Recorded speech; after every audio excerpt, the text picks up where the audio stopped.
All right, welcome back, folks. We're back with more Shadows over Loathing. We're looking for Charles. He's in the swamp area, and there's a lot of stuff we got to check out. There's the Moonshiner Shack. There's the amphibious truck, because we got to help out the largemouth Bass and Sons find their children. So I guess we'll go check out the truck first.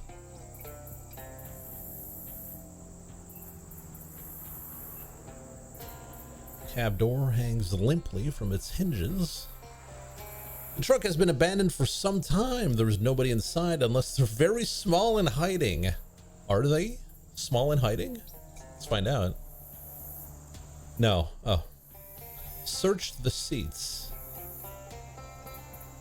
A newspaper left on the passenger seat is open to the classifieds page. Circled are advertisements for Mr. Rat's Hotel for Working Women and the Docks.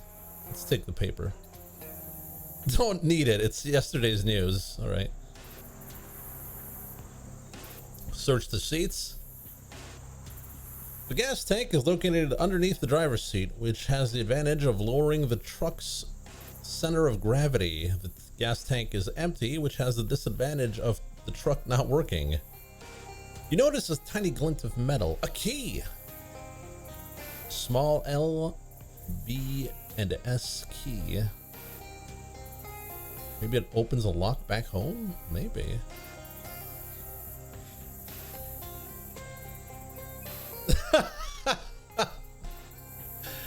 Black smoke billows from the cowl. That engine is cooked. Eat the engine. Let's go. You can't eat something just because it's cooked. Eat the engine. It's far too large to eat. Eat the engine. It's just not possible to eat an engine. Eat the engine. It would kill you to even try. Eat the engine. Girding yourself against the overbearing heat, you wrench open the cowl and peer through the smoke, only to find that someone has beaten you to it. The engine has already been eaten. Son of a... Next chance I get, I'm eating an engine.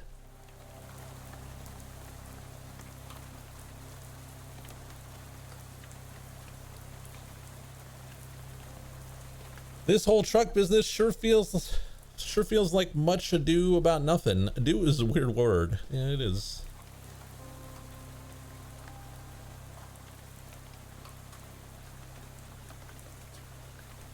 Now, here's a sad sight. An old house abandoned long ago to the swamp. Half sunk in the wet muck that passes in these parts for roads. Might have been a nice family lived in this house one time. Now that you look at it, it's a shame is all. Go inside? Sure, why not? Jeepers creepers, there's a bandit shot dead on the floor right in the foyer.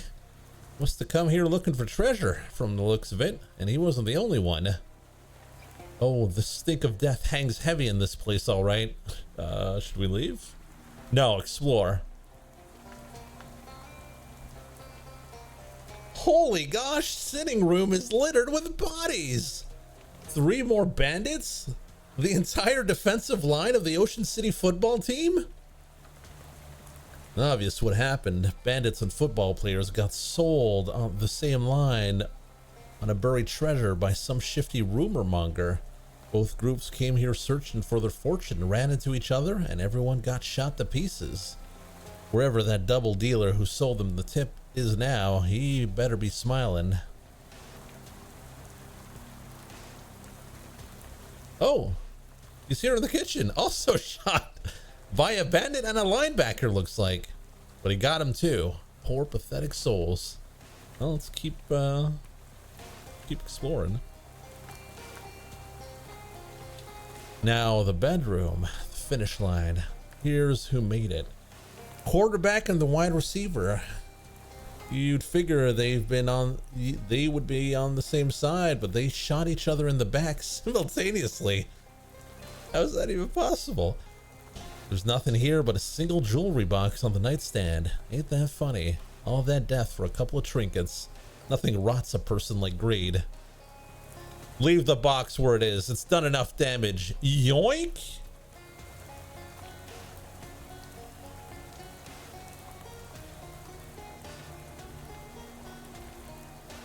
No, I think that what they did is they curved the bullets. That's how they shot him in the back.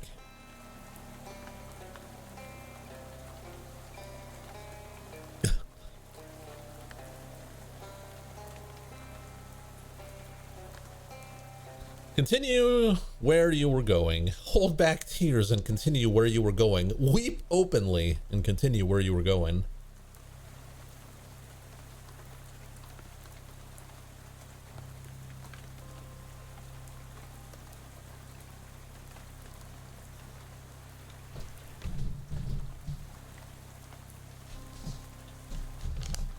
While chat chooses, I'm gonna eat some gummy sharks.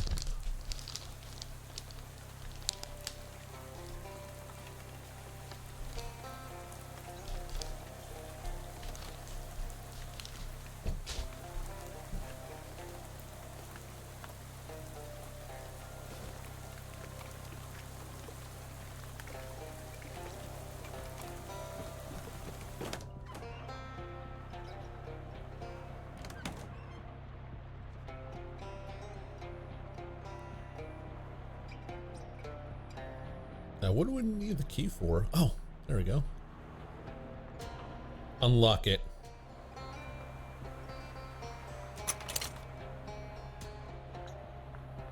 The key fits snugly in the lock. So snugly that you can't get it out. But it does its job. A navy blue slicker is the sole resident of the coat rack. Fierce rummaging yields a letter in the right pocket. The envelope appears unopened.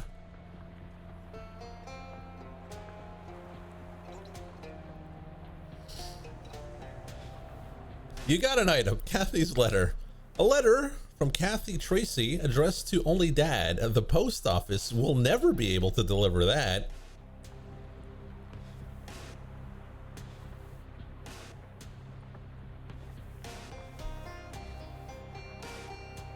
Search the beds. The Spartan mattresses hold no secrets. Look under the pillow. 16 teeth. New mouth starter kit?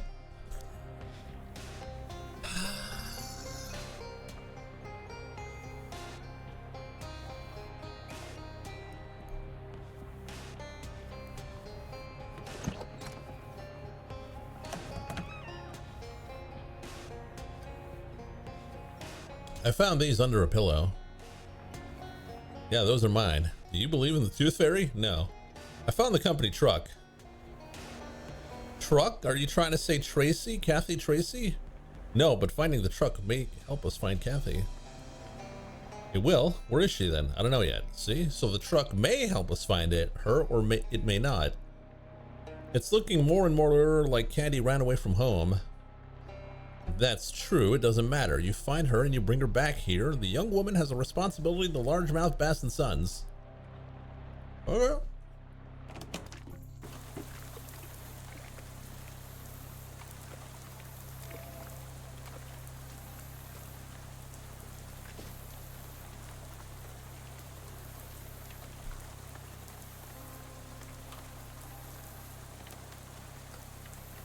Suddenly, silently, a flock of shadowy bats fly up out of the swamp, leaving not a single ripple on the surface of the water as they do so. It's quite frankly the gothiest thing you've ever seen in your life. And you've probably fought actual vampires by now.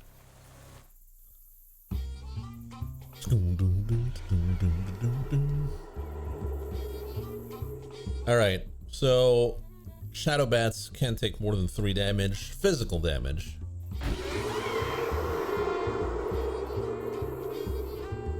So we're kind of screwed unless we have Sugar attack 3 times, then we'll be fine.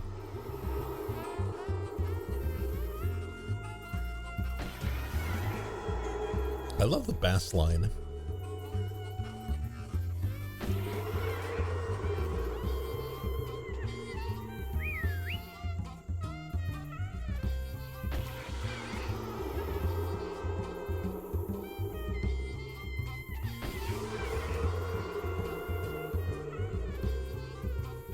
Oh, that's bad though. Well,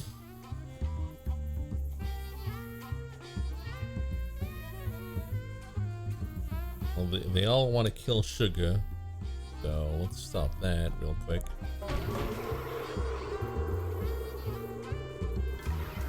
Sugar! Let's hit him with spooky damage.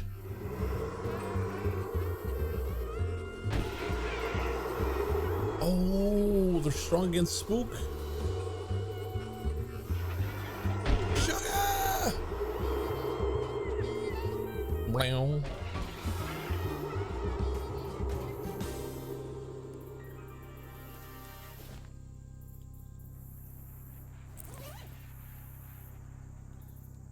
It would be good to have a weapon that's not like physical damage, but I don't think we can change our weapon.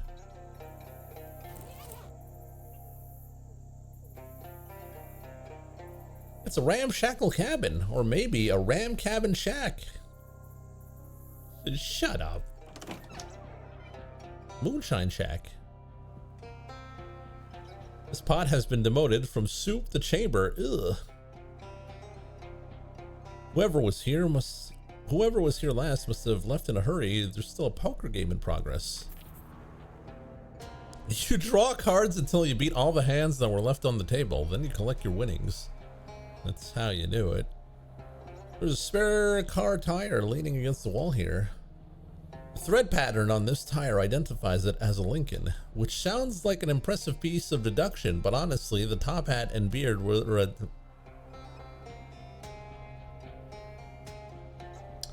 But honestly, the top hat and beard were a dead giveaway.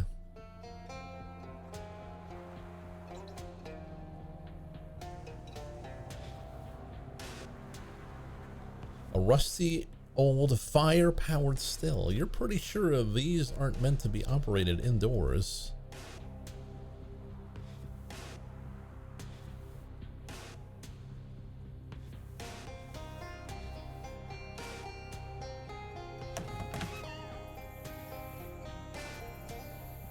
This rotten stump is crawling with worms, and the worms are crawling within it. There's a chaotic mess of animal tracks leading in all directions.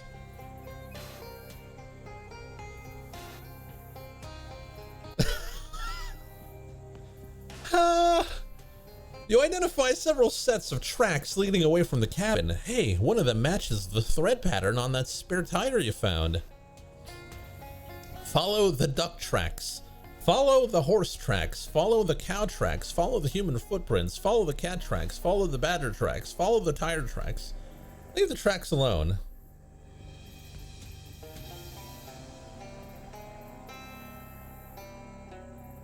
Cow? You follow the cow prints to a big hole in the ground. Next to it lies a pair of shoes with fake cow hooves nailed to the soles. Huh.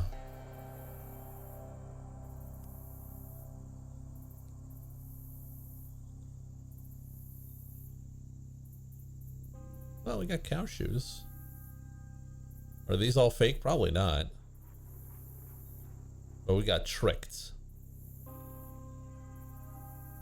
Let's go duck. You follow the duck tracks, which lead you through a lengthy sequence of locations that are of zero interest to non-ducks. Damn. Horse tracks.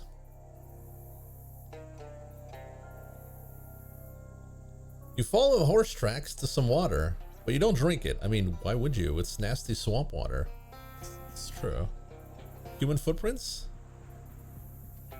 You follow the human footprints. They lead to, let's call it an improvised latrine a few yards away from the cabin. You decline to investigate further. Cat tracks. You follow the cat tracks, but after a few minutes, they lead up to a tree you're not willing to climb. I guess, if I'm being honest, it's really a tree that you're not capable of climbing. I was just trying to preserve your dignity. Thanks. Thanks, narrator. Follow the badger tracks. You start following the badger tracks, but after a few minutes you realize that this course of action might culminate in you encountering an actual badger. So you change your mind. Terrifying animals. Just absolutely the worst. Tire tracks. You follow the tire tracks until you lose track of them in the water near a partially submerged cave. Oh, I got new shoes. Check out the cow shoes. No fishing. Disobey!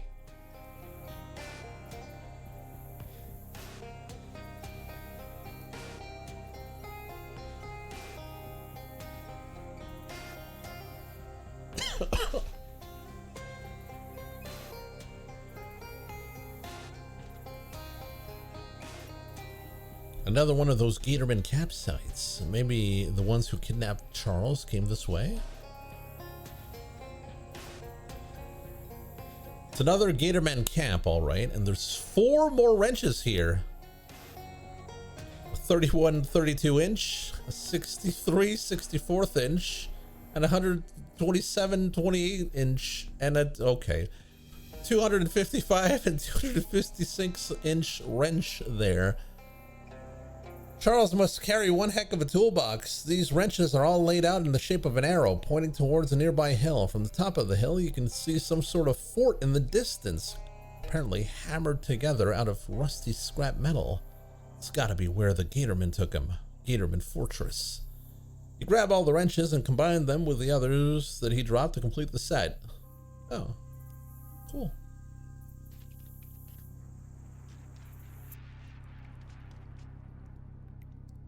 Orb, close it.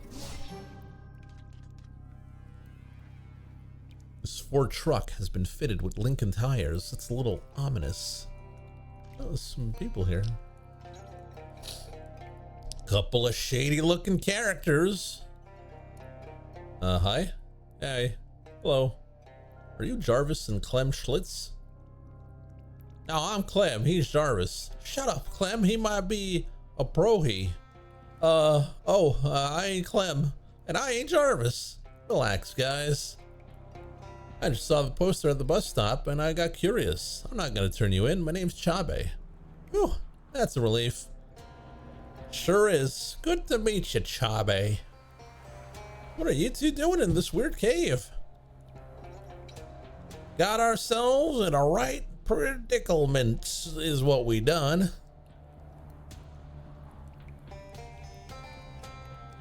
Was it Chabe? We always called him Chabe. What happened? What happened? The short version, please. Well, me and Jarvis been brewing up some homemade hooch to sell and stashing it in the back of this cave here. Well, we got wind that the pro-he's were on our trail, so we figured we better cheese it. Pull the old 23 skidoo, you know? Come to find a pack of the mean lizard varmints. Got into the hooch and they won't give it back. We was thinking we'd just take the loss and blow, but we hit another snag. What kind of snag? I went and locked the keys in the truck. Still don't get why you ought to do a fool thing like that for. I told you, it ain't like I went and did it on purpose or nothing. I'll see what I can do. I'll see if I feel like doing anything. Yeah, it's locked all right. You could probably jimmy the door if you had a coat hanger. In fact, we do. Get the car unlocked, but your coat hanger gets ruined in the process. No! Oh, damn. Pretty sick. I unlocked your truck. Well, dang, that's a load off my mind. Thanks, pal. I'm driving this time. Yeah, that's fair.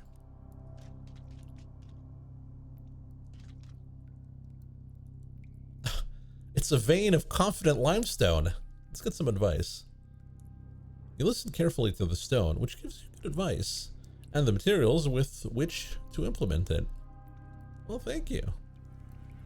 All right, we got some drunks. These gatormen have gotten into the Schlitz brothers' stash of hooch. They're popping the bottle caps off with their teeth and guzzling down the contents. And just generally having too much of a good time to take notice of you. They growl at you menacingly, plainly too sozzled to just jump up and attack you. On the other hand, if you get too near their booze, they could change in an instant. No, we always bamboozle. Wow, you guys are really into that baby formula. You must be missing some vitamins or something. Booze good. Wait, baby? Yeah, we feed that stuff to human babies so they grow up big and strong like me. You hold up your arm and pat a barely visible bicep. Drink booze, make strong? Humans weak. Hey now, I lived on that stuff when I was a kid, and now I'm in peak physical shape.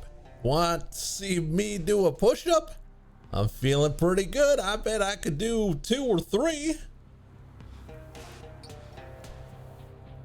The gatormen are so disgusted by this, they drop the bottles and stomp away without even pausing to beat you up. Nice.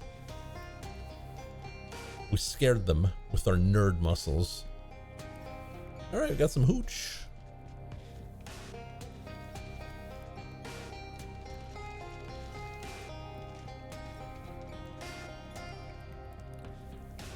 I dealt with the gators. Well, heck, that's great news. Thanks, fella. We'll get the load in the truck in a jiffy. Looks like you guys are good to go. Sure does. Thanks a million, fella. You really saved our bacon. And how? We ain't got much to offer you by way of rewards, but feel free to grab a crate of hooch as a thank you. Oh, we got some whiskey. They quickly load the rest of the hooch in the back of the truck and drive away. Unfortunately, you forgot to pay attention on how they got the truck through that weird tree hole. Oh well, maybe next time.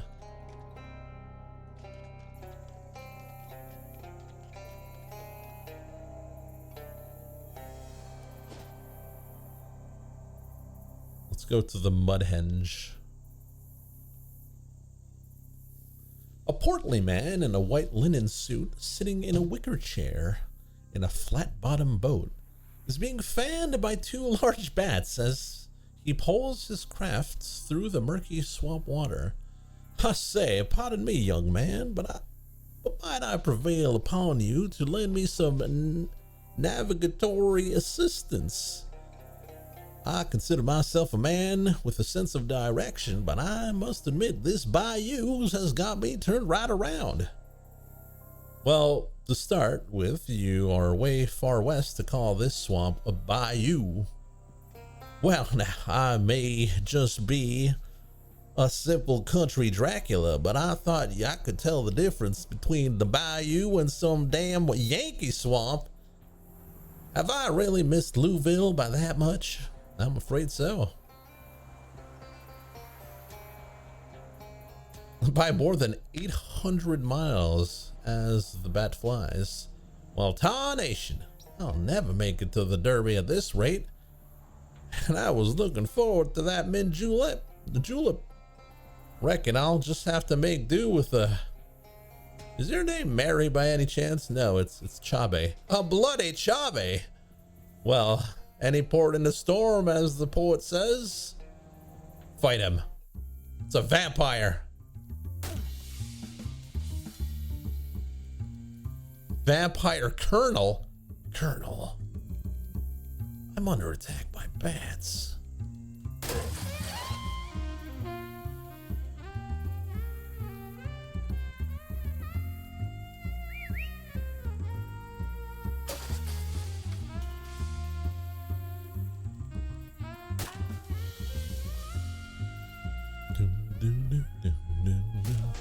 Get him, sugar.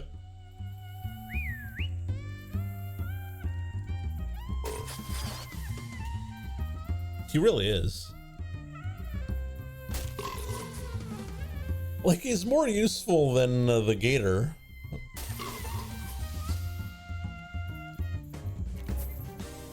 Oh, got some pants. +1 to Moxie? Damn, that's pretty good. And a vampire hat. Gives us spooky armor.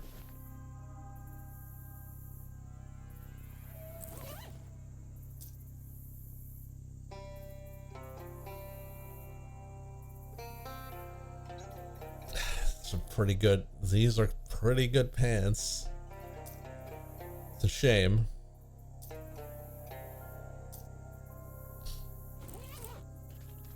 Welcome to Mudhenge. It's a very clean booth for such a muddy henge. Welcome to Mudhenge. What is this place? Friend, it's Mudhenge. Oh, is that like Stonehenge? I don't see the comparison. You don't?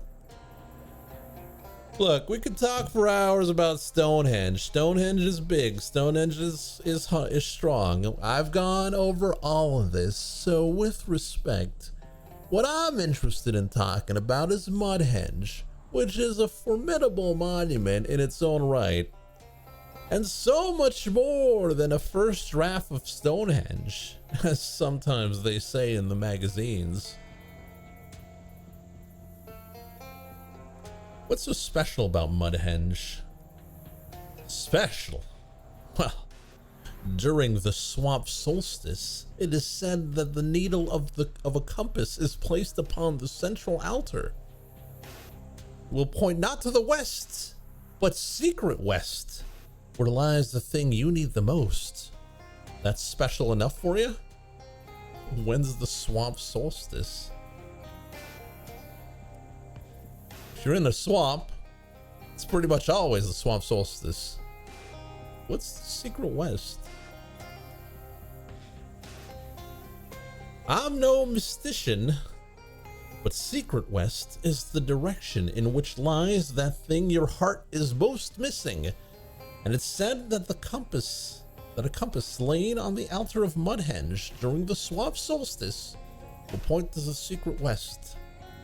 That was the object of the Mudhenge Chalhenge. But of course, we don't run the Chalhenge anymore. Too hard. Too many missing presumed deads. What does it mean? Thing your heart is most missing. Well, it's kind of up to you. Up to your heart, that is. Could be a secret crush, a new job, maybe just a piece of bread. Well, it could help me find Charles. Charles, is that your secret crush? Yes. No, maybe you're my secret crush. Keep your nose out of my business.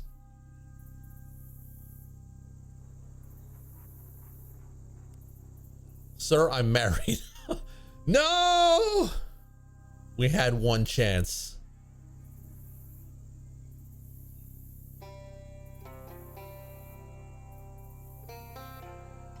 Why? Well, and why wouldn't you? It's the best and most mysterious henge to this side of the border. Admission is to me. I don't pay for anything I can do for free. What border? I believe it's all of them.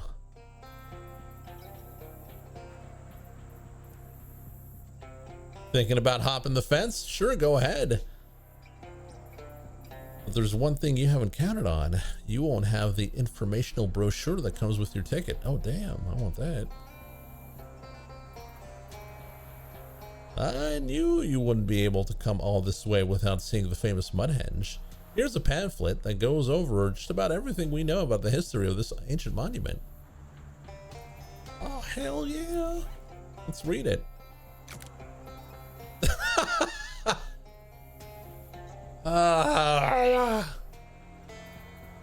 The history of Mudhenge. Little is known about the history of Mudhenge. Damn.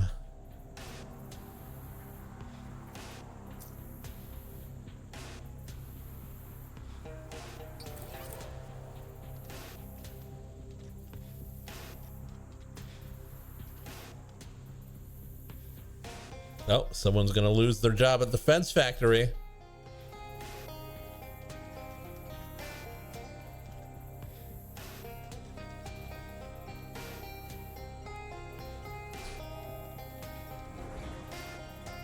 Whoa, that was weird.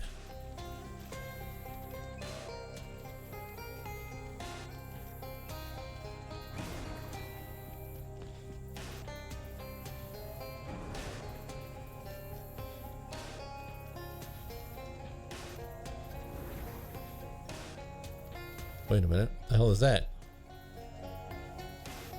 An arcane message in a strange script. We don't have the mysticality. Unless...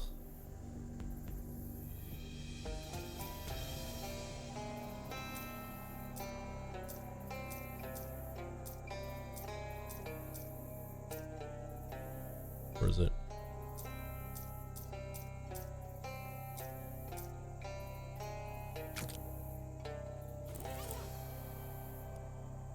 Translated, the message on the rock reads, "Drowned Mary's crown is buried past the hued tower." What the hell does that even mean?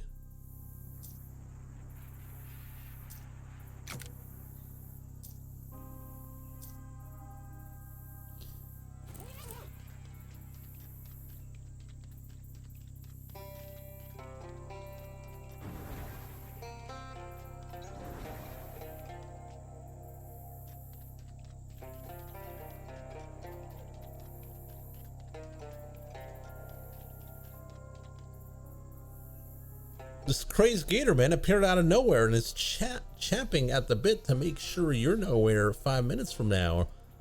Clean his clock.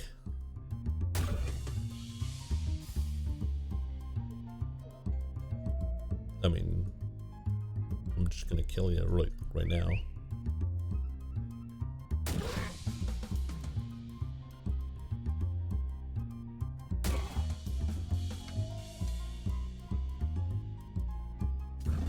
Clean my clock?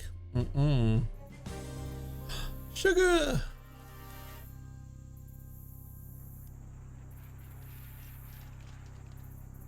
A backpack is stashed in the swamp. A backpack stashed in the swamp is certain to contain illicit material. Parental guidance is advised. There's a complete change of clothes in the sack. A black and embossed card sticking out of the back pants pocket. Read the card. Drowned Mary's crown is buried past the hued tower. A phrase so nice you've read it twice. The nudist's creed. Nothing is worn, everything is visible.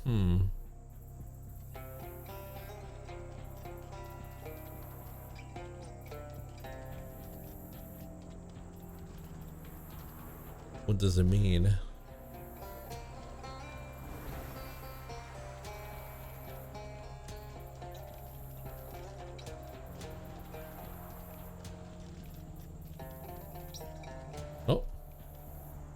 Hobo code. According to this, there's an old boxcar nearby that the railroad company abandoned when it sank in the swamp. Sounds intriguing. Ooh.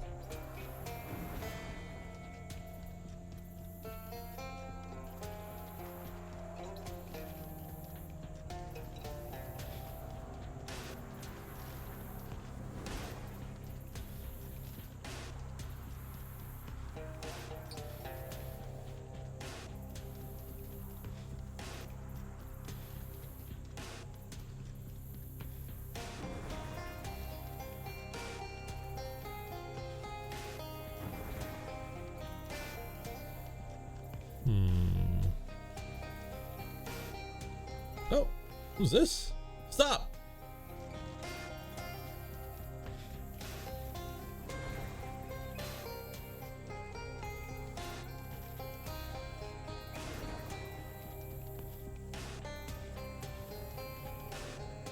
How do we get out of here?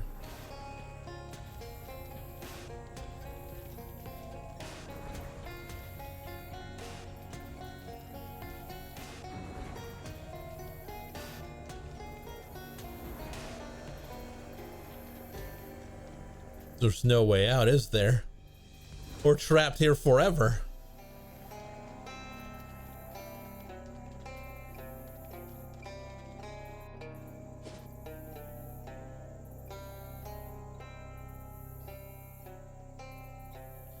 Distant frog sounds become less distant frog sounds as you find yourself very close to a lot of frogs. Let's go see the frogs. Frog bog.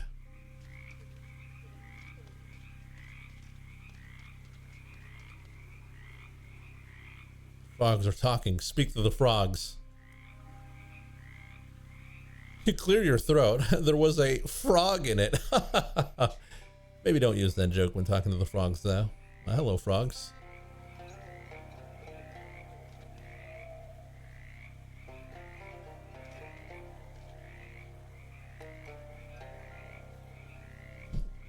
You're frogs, not humans. Wait, you're saying you're humans, not frogs? Right, yes. Yes, yes, right.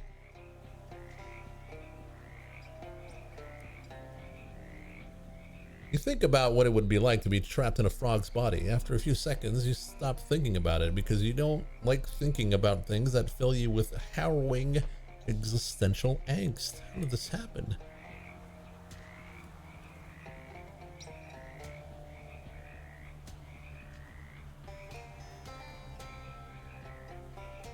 Could all of you stop talking except for one frog?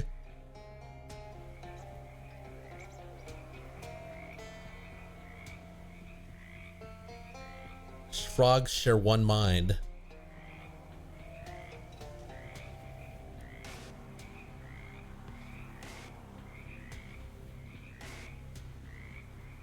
All frogs share a single mind? Wow! That's incredible! This changes, actually, you can't think of any significant consequences of what you've just learned. You try to remember the last time you interacted with a specific frog as an individual, and it was that biology class. Perhaps it's best not to bring that up. Is there some way I can help you? One of the larger frogs hops up to you and coughs loudly. A green object flies out of its mouth, sinks into the water. Grab it. You roll up your sleeve and plunge your hand into the nasty water. Your fingers find a hard object, which turns out to be, wow, shiny, gleaming emerald. You turn back to the frog. What should I do with this? A second frog approaches and belches up a soggy piece of paper. You decide to just look at it instead of touching it with your hand. It appears to be a shipping label from a nearby quarry.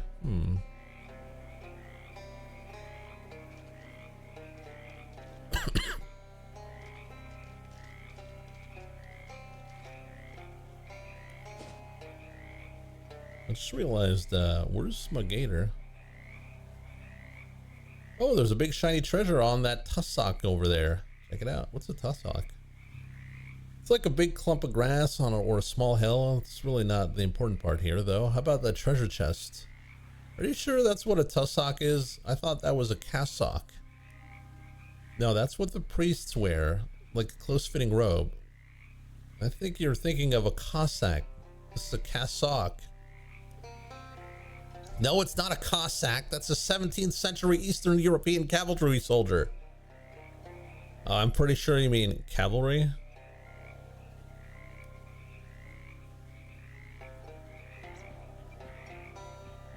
All right, that's it. I'm done. Forget the chest. There is no chest anymore. Just get on to the next thing.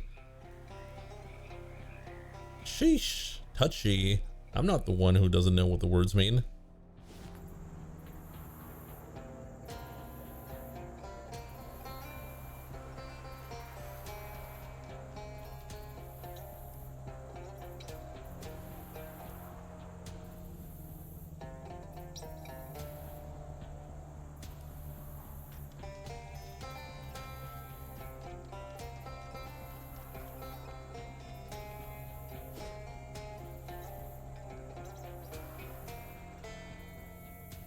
All of a sudden, you hear a gatorman screaming wildly to your left. Ah! And then, just as suddenly, another gatorman starts screaming to your right.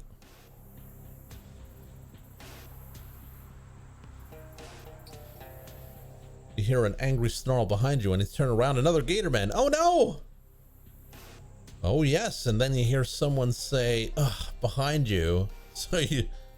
So you turn around again. There's another Gatorman. You're surrounded.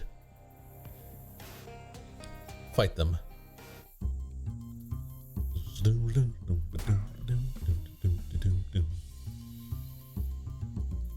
Is this the end? Oh man, they got a lot of health.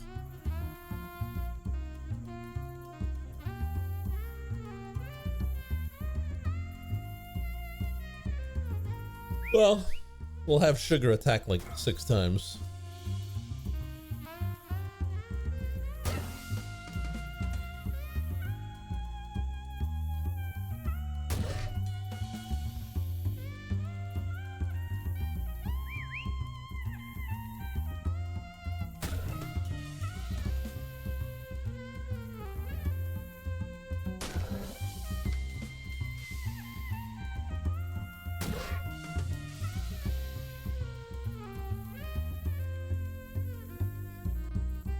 Oh no.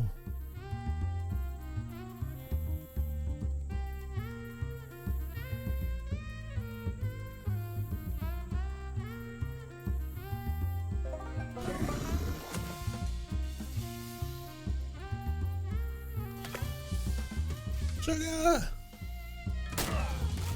Tentacles!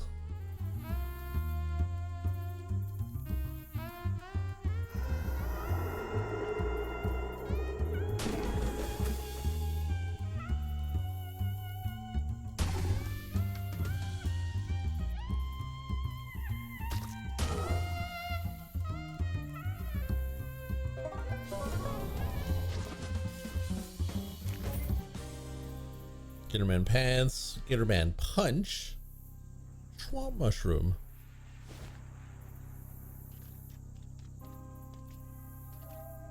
Looks very dangerous. Climb it anyways. There's someone in here. It's a diagonal hobo. Although I suppose from your perspective, he looks normal. Ah.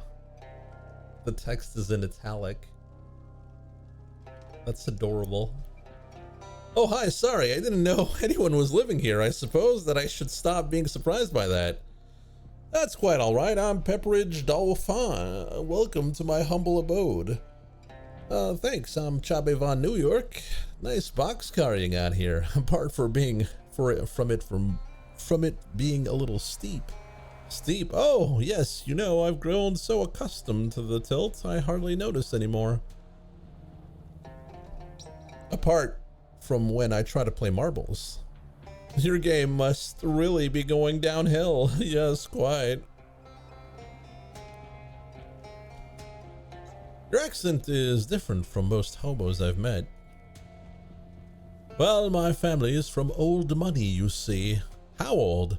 Old enough that it all turned to dust. All that remains is a rambling old manor house that I can't afford to maintain, so I decided this would be a splendid opportunity to expand my horizons. The horizon is typically a bit more level. Why are you living in a boxcar in a swamp? Well, to be honest, it's been difficult to part with the old estate. This is as far as I've been able to get before the homesickness becomes overwhelming. Oh. How bittersweet. Indeed, I wonder, could you spare the time to help me? I could be done with the place if I had a proper souvenir, specifically from my father's collection of antique padlocks. And you can't get them yourself because of the memories? It's more a lack of memories. I've forgotten where the keys are. Sure, I'll help you.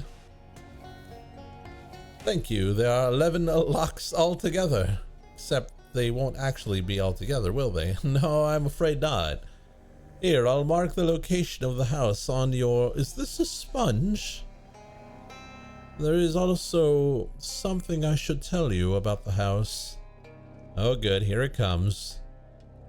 I just wanted to let you know there aren't any ghosts haunting the property. There aren't any? That is correct. Not a one. My family never suffered any violent or traumatic deaths. And this is something you felt you had to warn me about. Not really a warning as such, I just thought you might like to know. Well, okay, thanks. I'll be back with your 11 padlocks.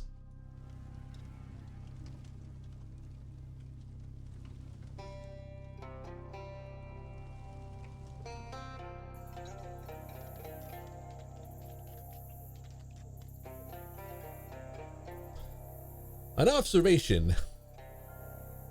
It's time to locomote your caboose somewhere else. Whatever you say, coach. I suspect they're ghosts. No, he just said there were no ghosts. You hear a commotion, or perhaps a tussle, or a good old-fashioned ruckus nearby. Investigating, you find that several vampires have a gatorman pinned to the ground and appear to be trying to vampirize him. Grarg. Hold still, will ya?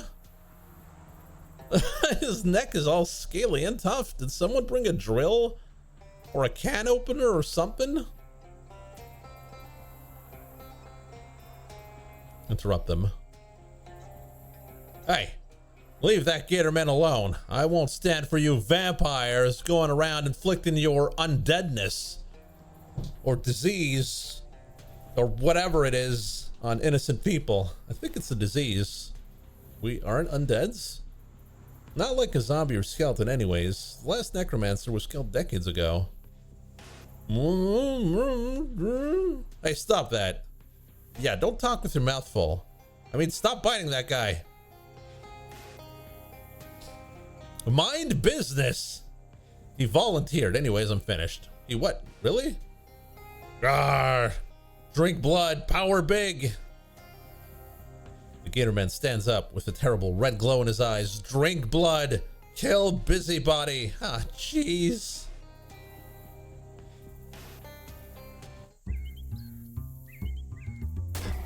The king thought you might need some help. Hobo. It's Jackie Anderson.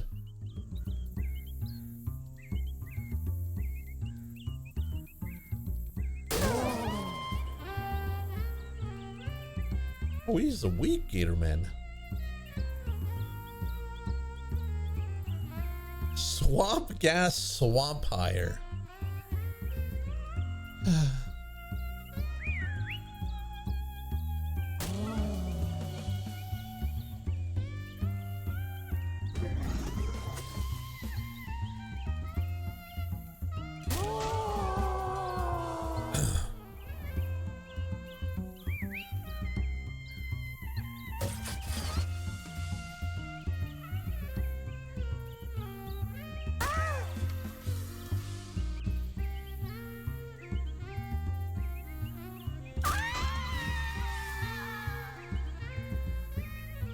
The hard carry.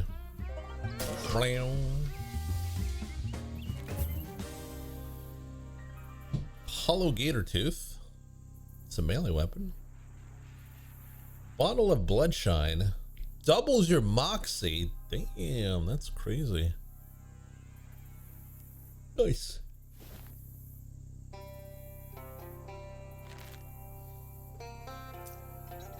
Well, let's buy this skill.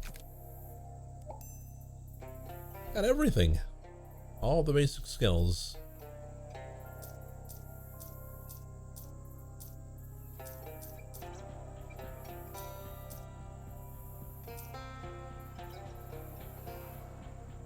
Oh, we haven't taken a potion.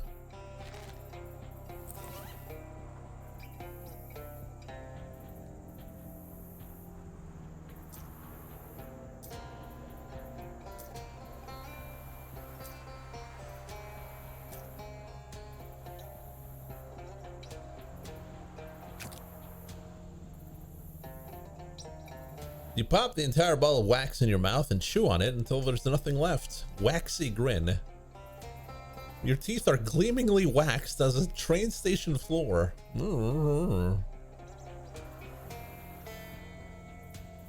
Yeah, I guess we'll read books.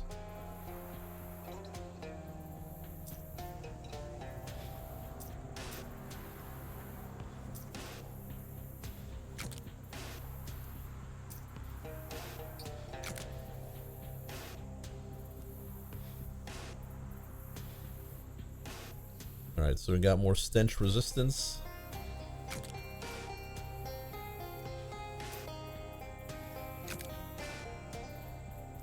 or sleaze resistance. Then she sent it back to the kitchen and said, "I'll have it without the lettuce."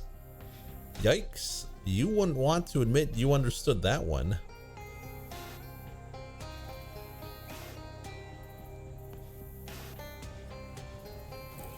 I don't get it. Looks like this car was left to rot. Unfortunately, it hasn't rotted enough for you to get past the locked door. Jimmy the lock. You unlock the car, destroying the hangar in the process. You search the car, it's empty except for the glove box, which turns out to be actually a key box. The key inside is not the key to this car, and if you have a sense of humor like mine, you'll agree that this is a real shame.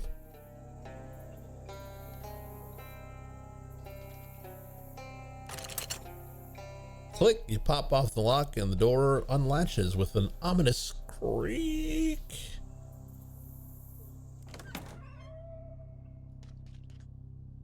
Workbench covered with tools, all rusted past the point of usefulness, even of bludgeons.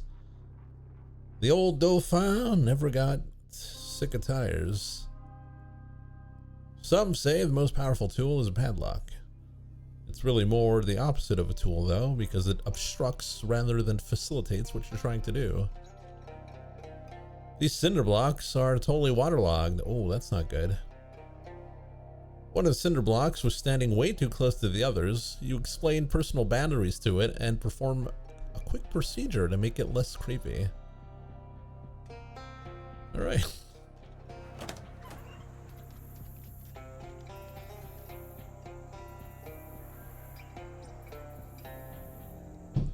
This tree has a hole in it. Conveniently, the hole is slightly larger than your hand.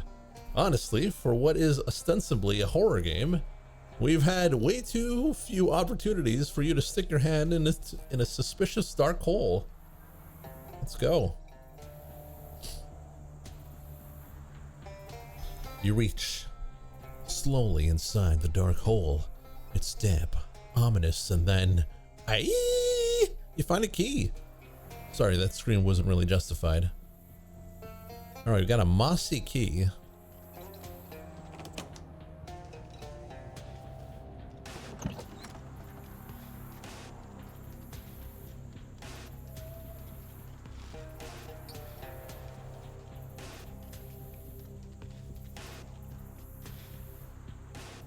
The front door of the Dauphin Manor is unlocked. Apparently, Mr. Dauphin's love of padlocks was unrelated to basic home security.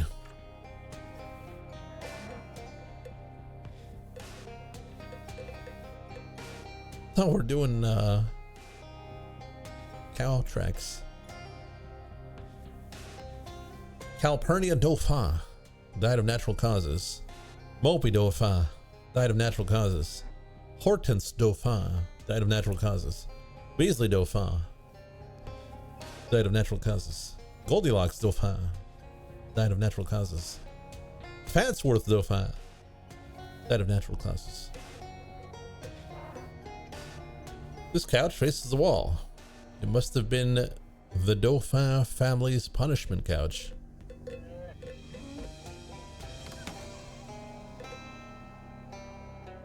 The Dauphins used one toilet at a time, just like the rest of us. Flush. Doesn't work. Something's wrong with the tank. Check it out. Well, here's your problem. There's a key stuck in the float valve hinge flange. Okay. This medicine cabinet is securely locked. Maybe it's full of deadly poisons.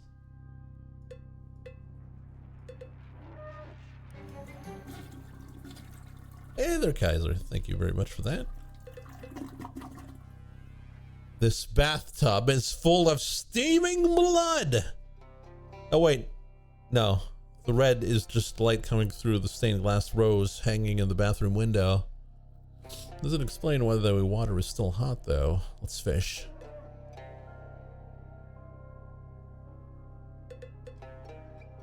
Oh, we got a soggy used bandage.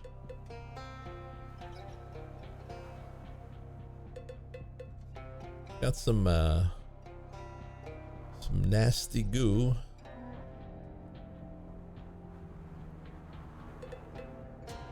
More nasty go.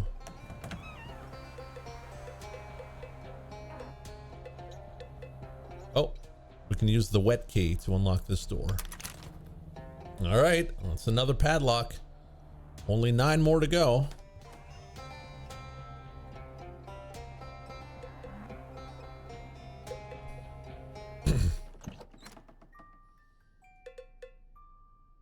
Toy box is disappointingly empty. Not even a BB gun or a creepy doll. Maybe the doll is hiding somewhere else. The nightstand has 1 empty drawer and 1 locked drawer. An eerie, ghostly sound is coming from inside. I thought there was no ghosts. A comfortable looking bed, free of bloodstains or vaguely person-shaped lumps under the blanket, under the pillow. Ooh, shiny. Someone must have traded in a key-shaped tooth. Wardrobes were very important in old houses like this. Didn't have built-in closets to keep skeletons in. Check inside. Oh, wire coat. And some work pants. A shelf full of books about sports. The titles are all too boring for me to tell you what they are.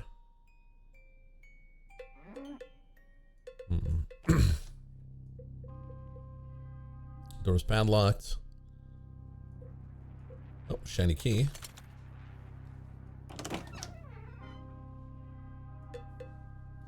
There's a little jewelry box on this table. Let's open it. Contains, to your non-surprise, jewelry. Perfectly normal jewelry. Old wedding ring. Old engagement ring. An old scabrous ring. Renders you immune to bleeding. It's kind of good. Fancy nightstand. Got some junk mail. Got some battery. You got padlock key. Disappointing.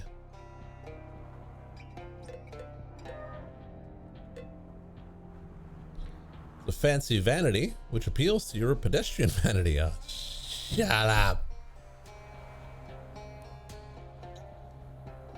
There's some leftover makeup in one of the drawers. Radium Rouge. Oh, that's pretty good.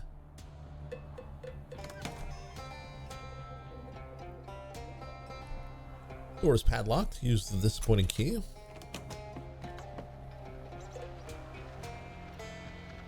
You assume that Dauphin was superstitious enough not to store any padlocks to the east side of this attic. That's how you get family curses, probably. This workbench is strewn with bits and gizmos and bits of gizmos. Amongst all that, you find what looks like a miniature radio carved in from driftwood. A radio small enough to carry. Amazing! If you listen to it periodically, it will warn you about any nearby monsters that are actually manifestations of your repressed traumas. Or maybe it'll just give you baseball scores. I get that reference! Do you get the reference, guys?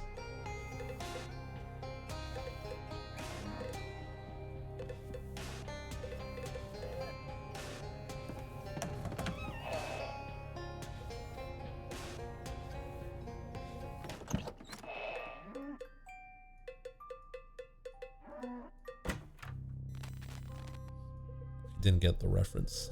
Embarrassing.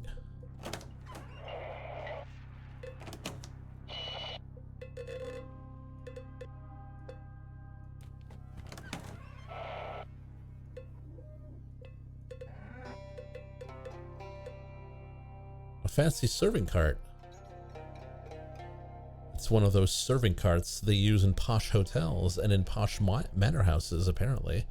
With a big silver platter covered with a dome-shaped lid. Just the right size to hide a severed head? Or a roast of some kind. Let's look underneath the dome. You cautiously reach out and grip the handle. Then take a deep breath. Slowly, you lift the lid, tilting your head to peek underneath.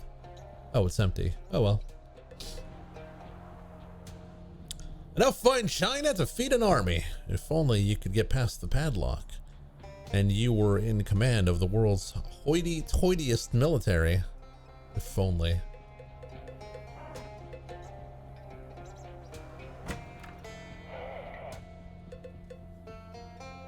The humidity has turned most of these dry goods into stale goods. Almost nothing has escaped the moisture. Almost. Got a can of fruit cocktail.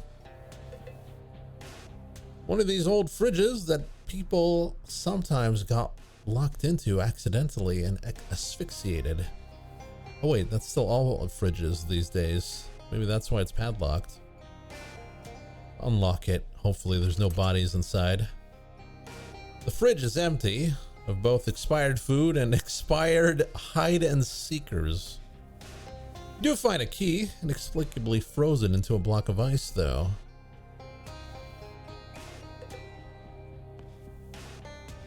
The oven is full of gross, steamy swamp worms. In Pepperidge's father's house, there are many drawers. Rifle through them. Oh, I got a padlock. And a dire corn holder.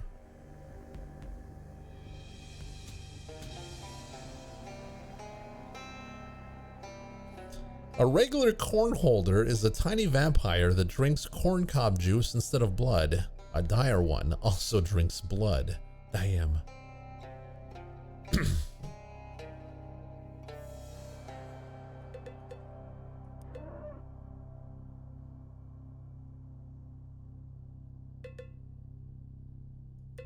Fish in a sack.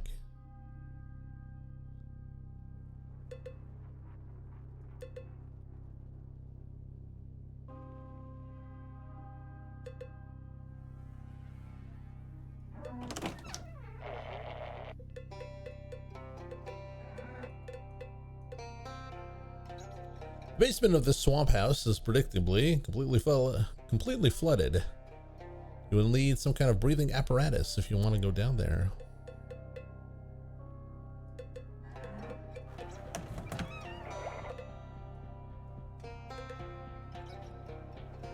All right, let's drop the frozen key. Nice warm bath causes the ice to relax, and it drops the key with a grateful sigh. Let's get the cold key. Oh, we can open the medicine cabinet with the cold key. And we got another padlock.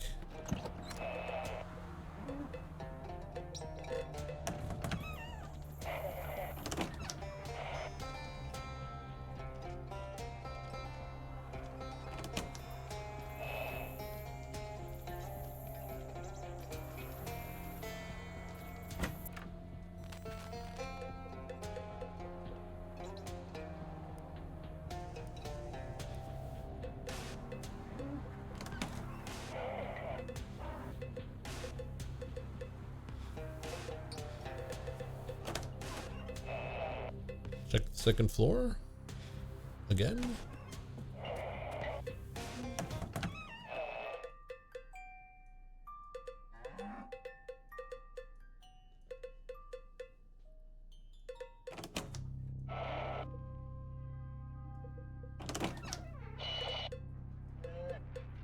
Oh.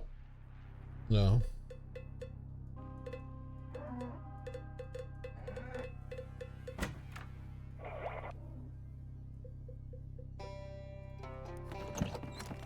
A breathing apparatus. Do we not have that? Let's check our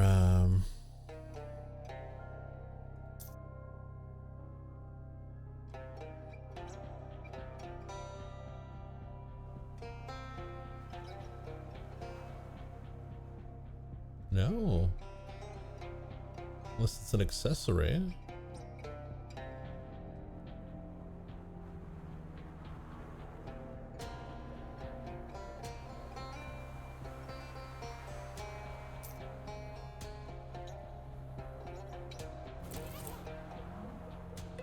Maybe the plants? Oh.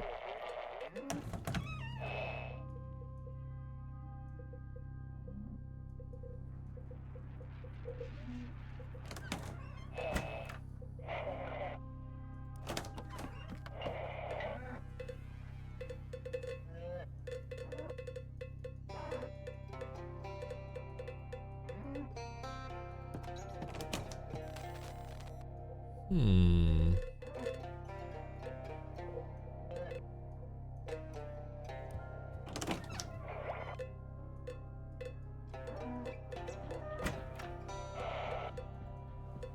Nothing here, nothing there.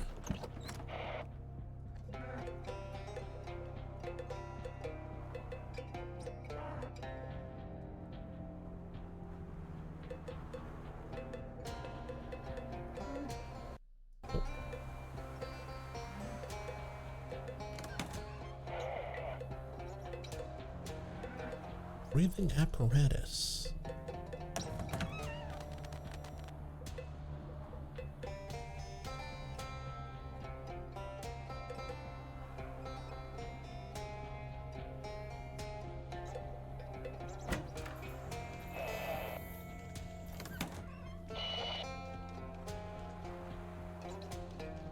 No, I don't got nothing.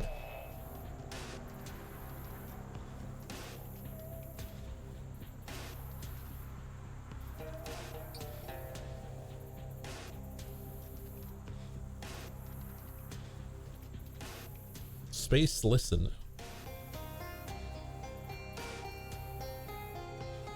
You hold up the radio to your ear. A woman's voice says, "Clarence, I'm so grateful that our family has never suffered from supernatural curses, serial murder, demonic corruption, or plague." "I agree, dear. We certainly have been fortunate, and doubtless will remain so."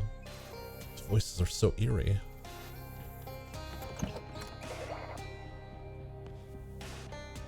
You hold up the radio to your ear. "Remember Ralphie?" says a woman's voice.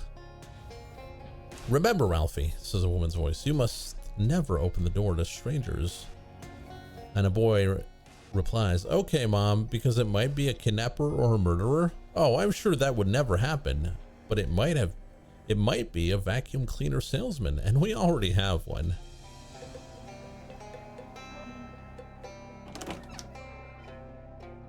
You hold the radio up to your ear. "Please be careful around the kitchen knives, Rebecca. They're very sharp. I keep them that way because, counterintuitive though it may be, dull knives actually cause more accidents." "Yes, Mother, I understand."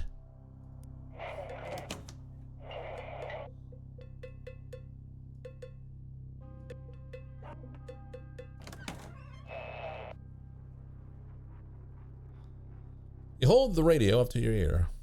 A man's voice says, "Ralphie, why on earth do you keep flushing this fish zester down the commode? Have you been possessed by some otherworldly or demonic force?" "No, I just thought it would be a funny place to hide it."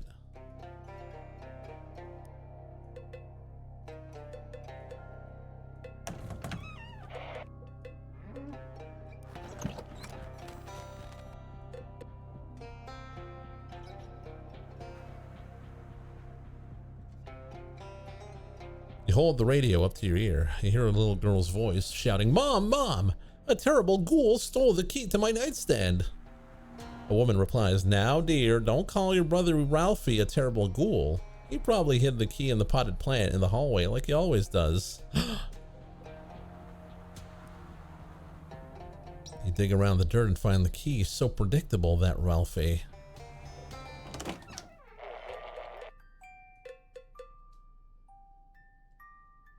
You hold the radio up to your ear. A ghostly voice wails, "Who stole my golden arm?" Then a boy's voice says, "Ah, come on, sis. Don't you know any other ghost stories? That's the only one you ever tell."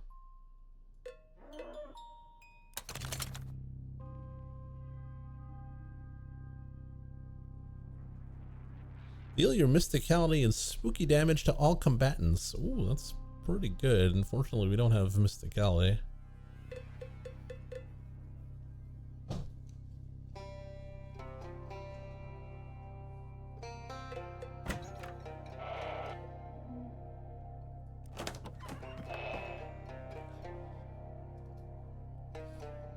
You hold the radio up to your ear. A boy's voice asks, "Gee, Pop, where'd you get all the treasure?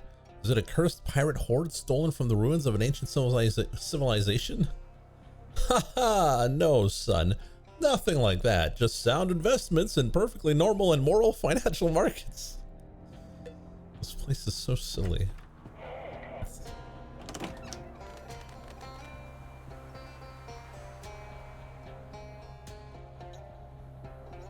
You hold the radio up to your ear. You hear a man's voice scolding angrily. For goodness sakes, Agnes. You're obsessed with taping things to the back of paintings, just like your aunt, one-eyed Calpurnia Dauphin. You'll probably die peacefully in your sleep, just like she did. Oh, that's a good hint.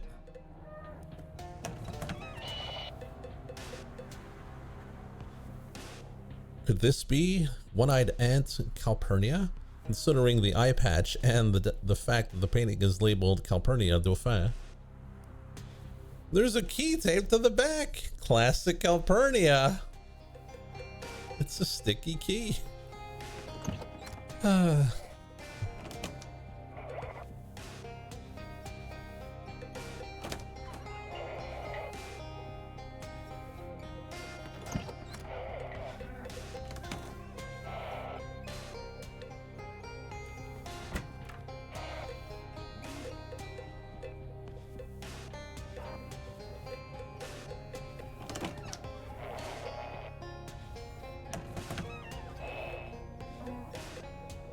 What's this key for?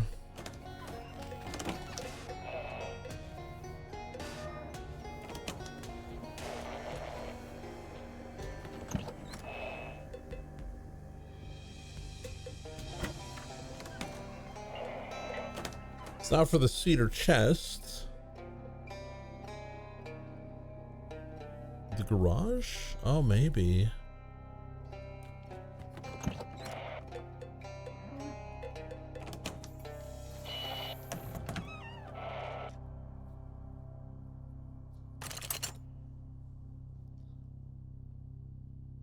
The tool chest contains one tool and one key, which I guess also counts as a tool.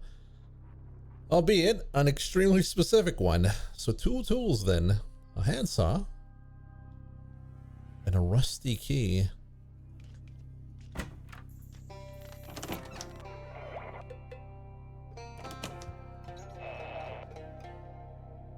Well, actually, it could be for the...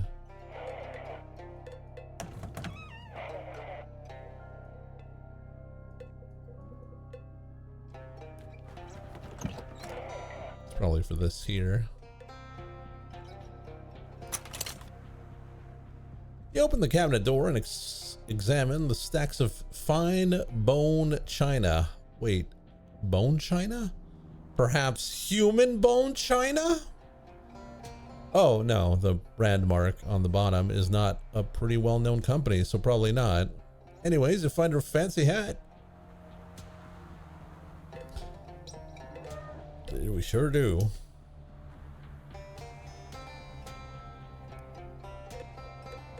right, let's go check out other areas.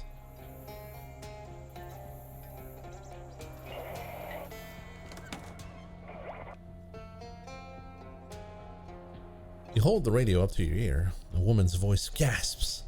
Oh my, Clarence! Why are you lying on the floor under your workbench? Are you all right? Were you attacked by a burglar or an axe murderer? Calm down, Agnes. I'm fine. I'm just practicing changing the oil in our car.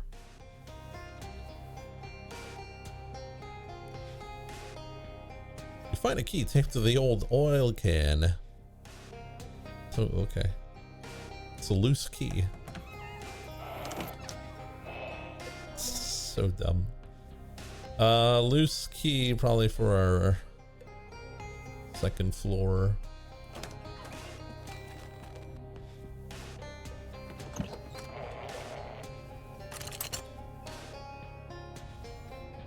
There's a veil here, and beyond the veil, nothing.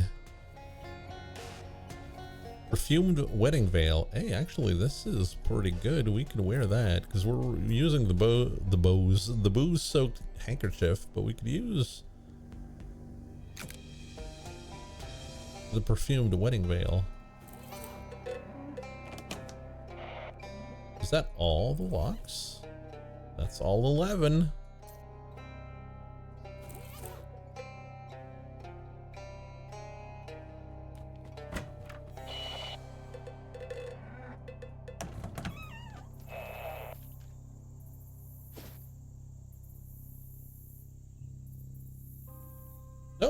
Monster Shack. Check it out later. Hey, buddy. Hi, Pepperidge. Hello again, Chabe. What can I do for you? Found your padlocks. Thank you so much. You didn't run into my grandmother by any chance, did you? What? Was she supposed to be there? No, that would be highly unusual if she had been, considering she died more than 30 years ago. Here's your padlocks. Marvelous. Once I've reaccustomed myself to standing on level ground, I'll be on my way. There's a big hobo camp near Ocean City that you might be interested in. I can give you the directions. Ah, excellent. I think I will head that way now. Perhaps I'll see you there.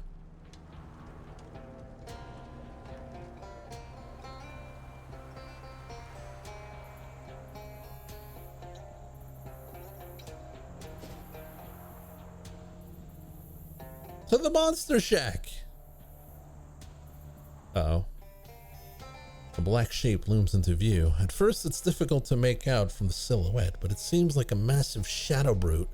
It doesn't immediately react to your presence. Perhaps it's facing away. Although, again, it's hard to tell. From its movements, it seems to be eating something. And another shape, a flappy, bat-winged shape, unfurls itself on the brute's shoulder and screeches noiselessly at you. The brute starts to turn around.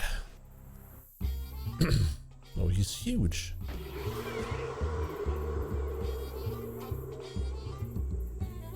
Oh no, he sucks. In fact, I don't even need to do anything but use sugar.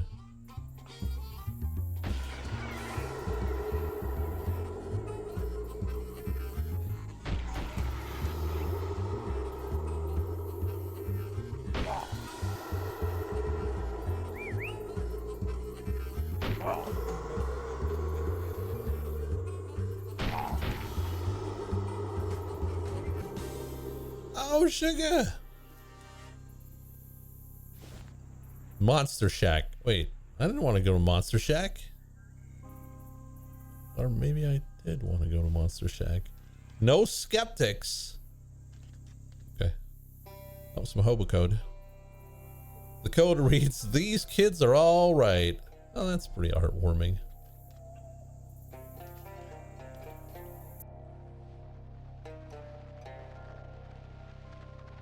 Inside you find not the decayed and crumbling tumble-down shack strewn with ancient wreckage that you were perhaps expecting, but an actually maintained and fairly clean tumble-down shack strewn with 12 to 14-year-old kids. What the? Hey, what are y'all kids doing out here in the middle of the swamp? Oh, why shouldn't we be? Because it's dangerous here. Yeah, but this is where the monsters are. That's why it's dangerous. Do you believe in monsters, mister? Yes, of course I do. No, monsters aren't real. I believe the real monster is man.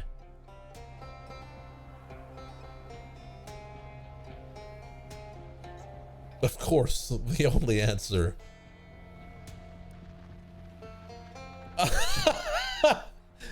I believe the real monster is man. All 6 kids sigh and roll their eyes at you. Okay, I guess I deserve that. Do you believe in monsters or not? You can't join our monster squad unless you do. Of course I do. It would be a real feat of cognitive dissonance otherwise. You mean you've seen them? Oh, for real? Well, yeah. Which one? Fishman?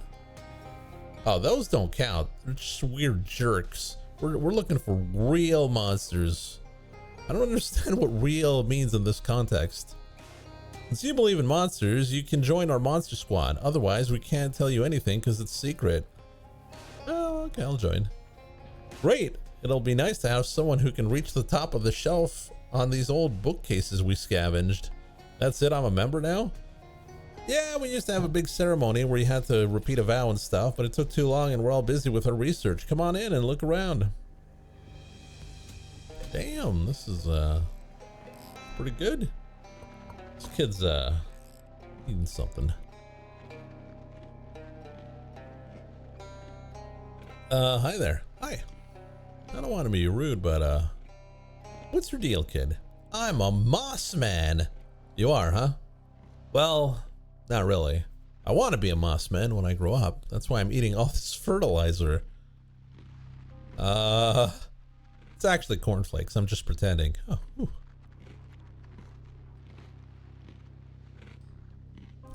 Haha, yeah, I'm not crazy. Some people say I'm crazy for believing in the Moss Man, though. But I know he's real. I've seen him. What's a Moss Man? A man made of moss? Yep, he's all fuzzy and green, and it's so neat.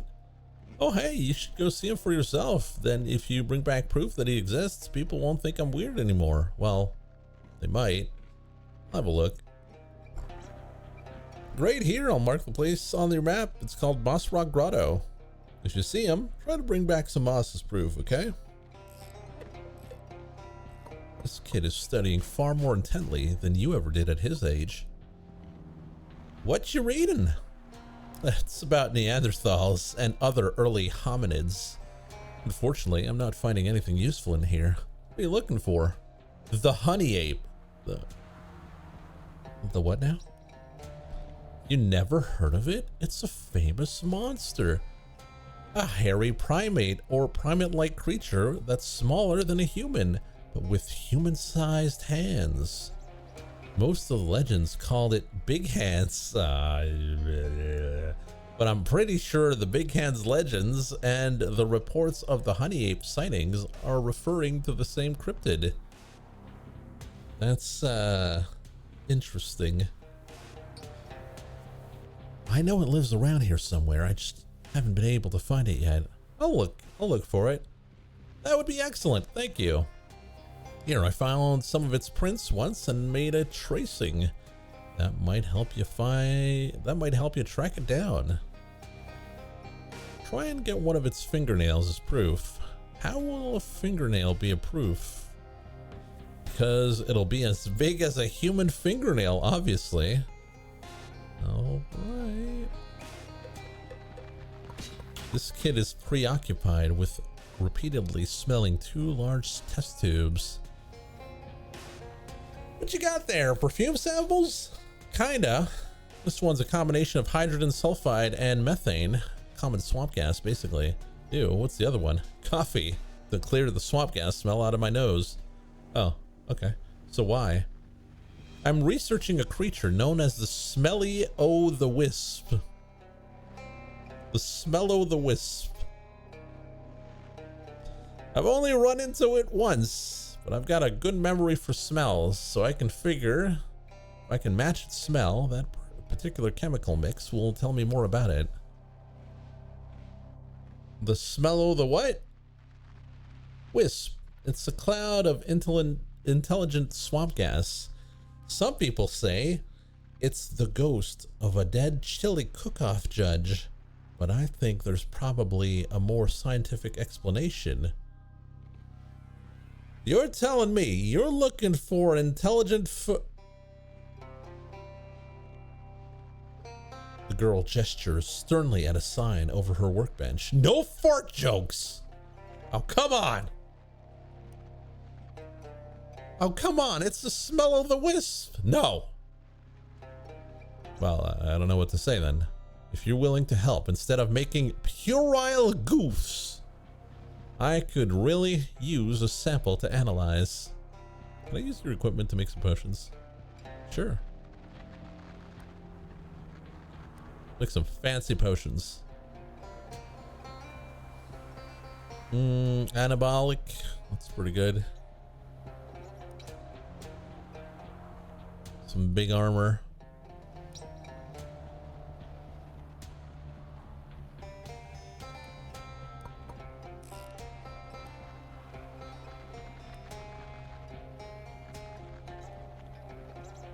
Great, thank you. I'll go find the Smell-o-the-Wisp. Great, thank you. Here, take this. It should help you track the thing down. You got a nose trumpet. I just smell through this? Yeah, just follow your nose. Big leather-bound tome sits on a pedestal here. What's this book? It's a list of vampire nests. It's like 400 pages long. Lots of vampires in this swamp. If you want to help, you can always go clear some out.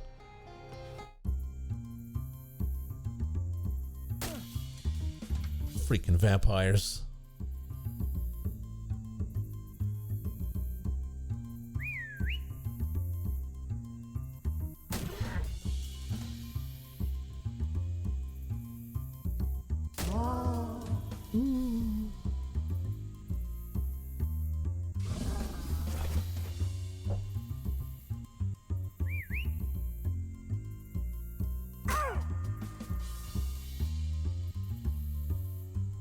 Like I could do 3 damage to all enemies, or I could just do 30 by spamming sugar.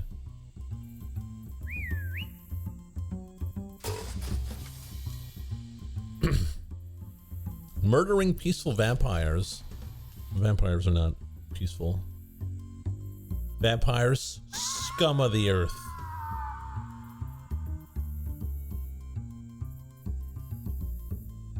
If I saw a vampire, I'd take it out.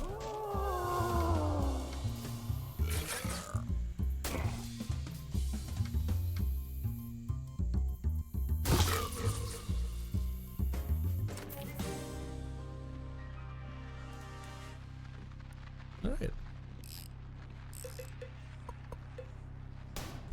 This kid has a ball cap with a sinister looking triangle on it. Is messing around with an elaborate homemade radio. You anti-vampire bastard. How dare you? They're just giant parasites sucking blood out of people.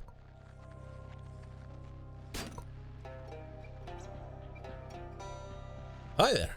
Hi. Say, you're a grown-up. Can you help me with something?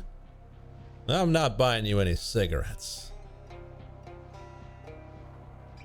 No, there's this swamp lady named Barbara Yargara. Everyone says she's just a fairy tale, but I know she's real because I've seen her hut right here in this swamp. I don't know if she's the sort of swamp lady who eats kids or not. Swamp lady. I don't want to call her a swamp witch or a swamp hag or stuff like that. It would mean to judge her that way without having even met her. Sheesh. Kids these days. All right, I'll go check her out. Great, thanks. I'll mark her hut on your sponge map. Anyways, bring back a feather to prove you met her. She has feathers? I mean, one from her pet birds. Story says she has a ton of them. How will you know this isn't just an ordinary feather I found somewhere? Well, you seem like a trustworthy person. Then why do you need me to bring proof at all? Because that's how quests work. Come on. Okay. Nice hat. What does this triangle mean? Thanks. It's the Great Pyramids. One of them, anyways. Ever seen them? Only on your hat, not personally. Well, maybe you will someday. Sure, who knows? This kid is peering at a terrarium filled with flies and occasionally tapping on the glass.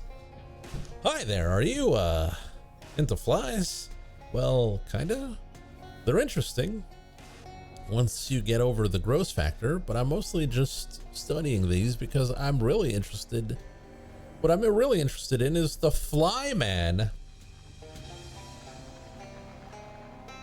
I need some water. Give me a second.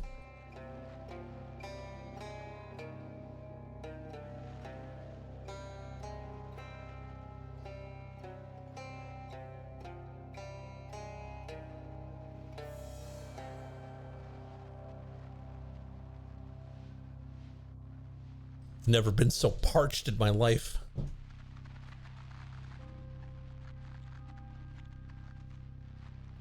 The flyman? Yeah, or maybe the manfly? I haven't decided which way is better yet. So what is the flyman and or manfly? He's a scientist that moved into the old Flemberg place. I did a little spying on him, and I think he's trying to turn himself into a giant fly. Why would anyone want to do that? I don't know. That's what's so interesting about him. Huh. She looks at her feet and blushes a little. And also, he's really handsome. For now, you mean? Well, yeah. I'd really like to meet him, but I'm too shy. Can you help me out? Sure. Oh, thank you, Here. I'll show you where the house is. If you meet him, could you, bring me back a souvenir? Like what? Maybe, one of his chest hairs? Sure.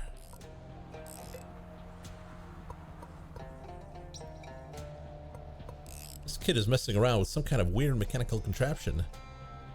What's this thing you're making? I don't really know yet. I'm just kind of messing around with it because I'm taking a break from my main project. Hey, do you know anything about the Chupanarajana? The Chupanaranja. I try to avoid spicy food. It gives me the hiccups. No, this is the kind of monster that eats oranges. They're supposed to be from way down south. I know, but I know there's one in this swamp somewhere. Unfortunately, no matter what kind of trap I build, he keeps escaping. You want to try? Sure, why not? Feel free to use my workbench over there. I've got plenty of spare parts and stuff. If you manage to catch it, bring me back one of its nostrils as proof. A nostril, not the whole head or pelt. I don't want to kill it. I just want to prove it's out there. Okay. Build a Chupanaranja trap. Okay. We'll tighten the spring. Tweak the trigger sensitivity. Add a battery. Add a fuse. It's good enough.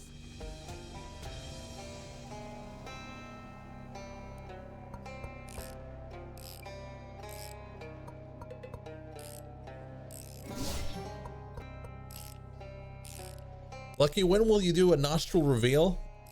Once you guys catch me. Good luck.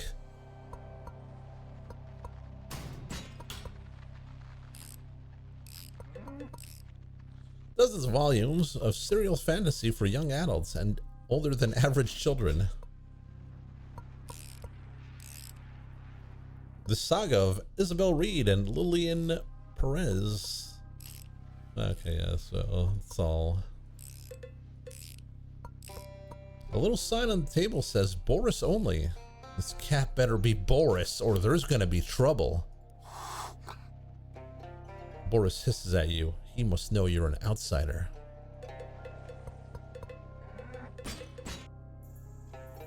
Oh, you come talk.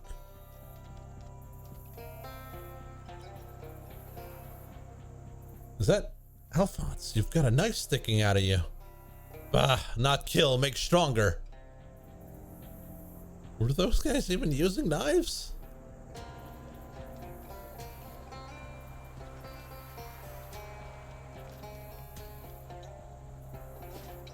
Oh my god, we got so much stuff to do.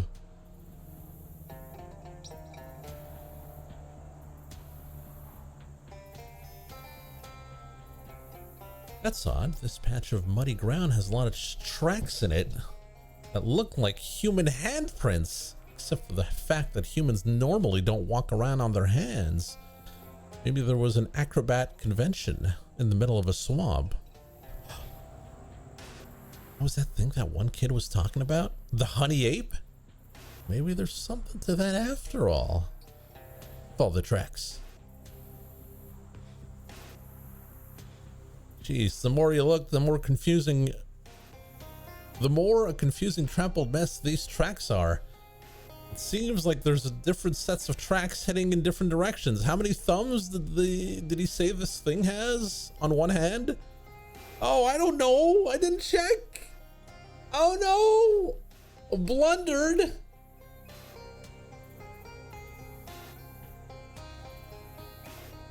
One? I'll go with one. And how many fingers? 4? Oh, it's just a regular hand then. You follow the prints to a clearing in the middle of a small stand of trees, and to your surprise, you find an animal pretty much like the honey ape the kid described. Like a somewhat larger chimpanzee or a very small gorilla, with disproportionately large and human-like hands, sitting on the ground, casually drinking out of a beehive. Doesn't seem to have noticed you yet. Sneak up on it. This freaking mysticality.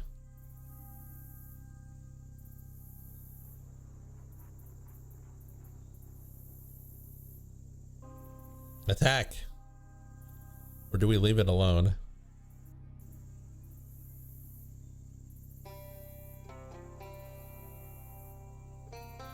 Do you have non-lethal? No. This is a full lethal playthrough.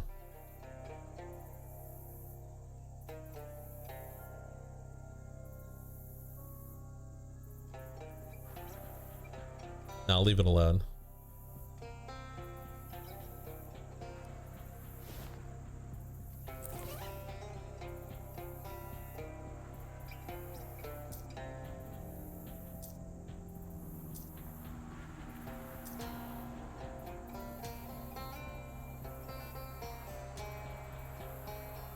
Why aren't we at 6 base?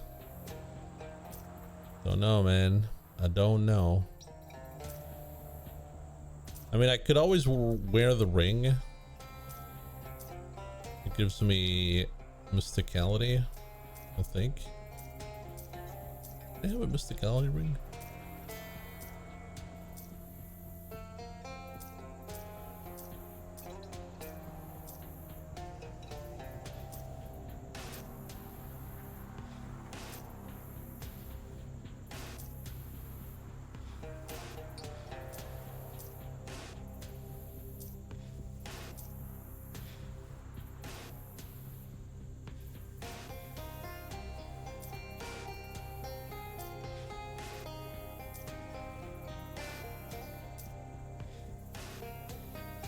Crack it open to deal your muscle and spooky damage.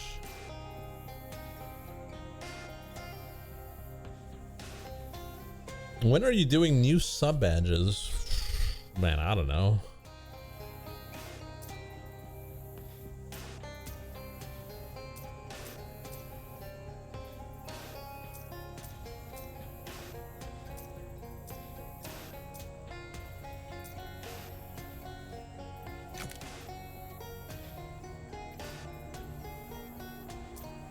No, I can't mod it.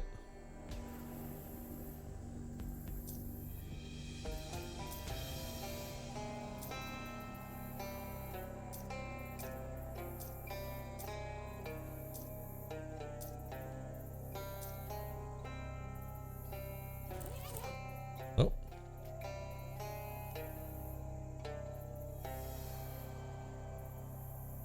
Alphonse starts sniffing the air and he goes wild-eyed with anger. Well, wilder-eyed.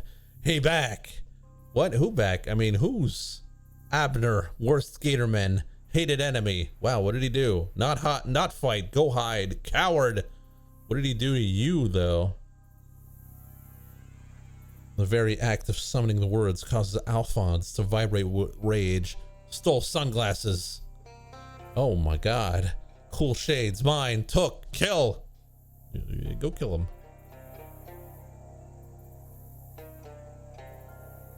Track smell, walk, swim, run, find Abner, find enemy, smell strong. Closer now, find, kill, smell here, Abner here, kill, destroy, cool shades, grog, kill.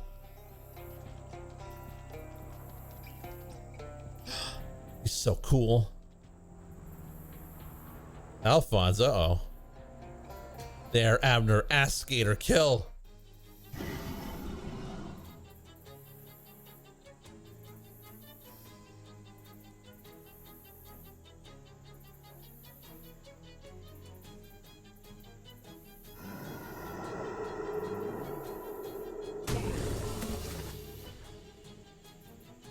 Eat butt, Alphonse. No, you eat butt.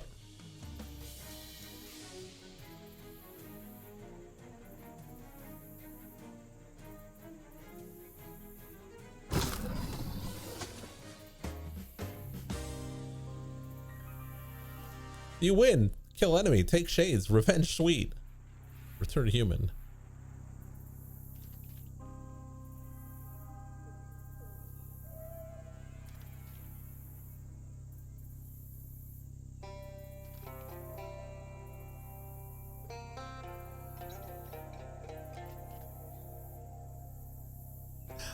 Oh, he got shades now. He's so cool. Oh. You cautiously enter the spooky hut and discover it's actually really nice inside. A young woman with a rather twig-oriented hat greets you. Oh, hello, please come in. I don't get many visitors apart from the birds. I might be in the wrong place. Are you Barbara Yargara? That's correct, and you are? I'm Chabi von New York. A pleasure. Come in, come in. Come in. Wait. An arcane oven? Trap door.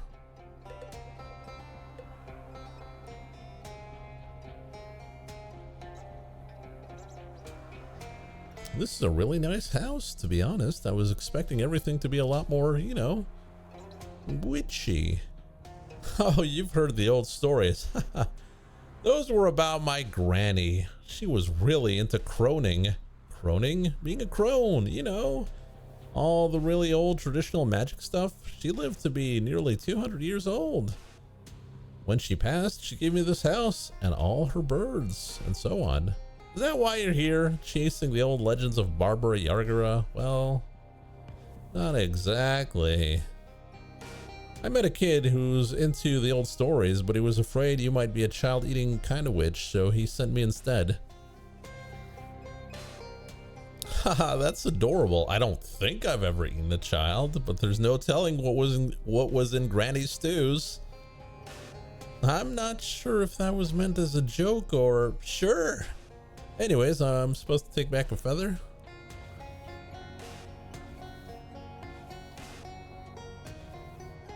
Supposed to take back a feather to prove that I've met you. Okay, I can't just give you one though. Are you sure? Yes, sorry, I have to give you some kind of test first. It's a traditional thing. What sort of test?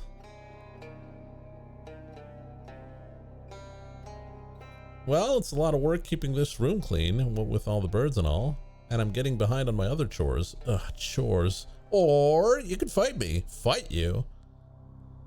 Granny trained all these birds to be killers, but I haven't exactly been out looking for trouble like she used to. So they could use some exercise, you know?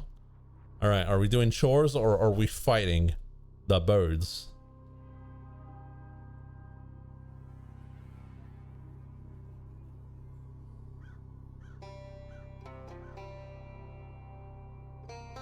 Chores.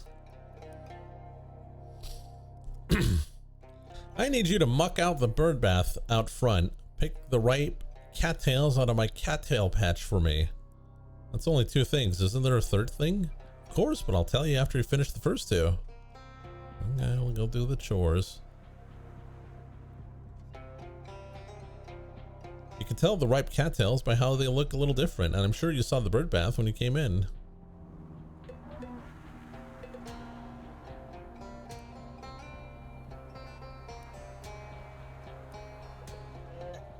Small bird bath. Never seen an indoor bird bath before. Oh, that was a gift. It's too small for my birds, though. I'll be happy to give it to you along with that feather if you help me out. Oh, okay.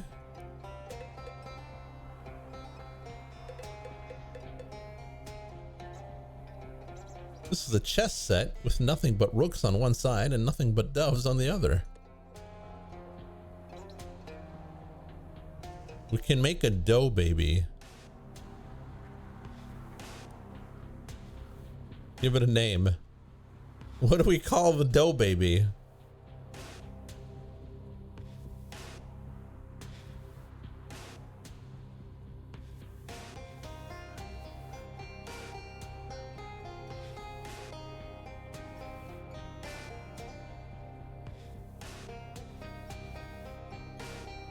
Donut is pretty good.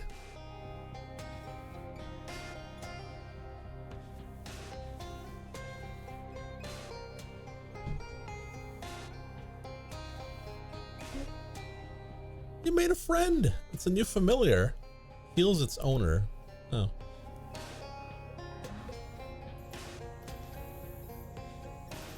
Alright, gotta muck it out.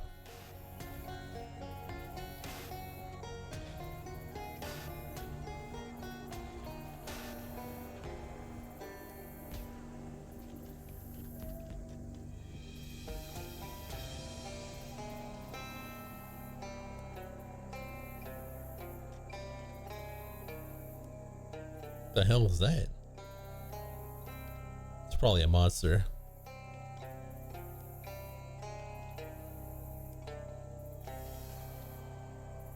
This cattail is huge. It's like a lion tail. Man, he's so smug.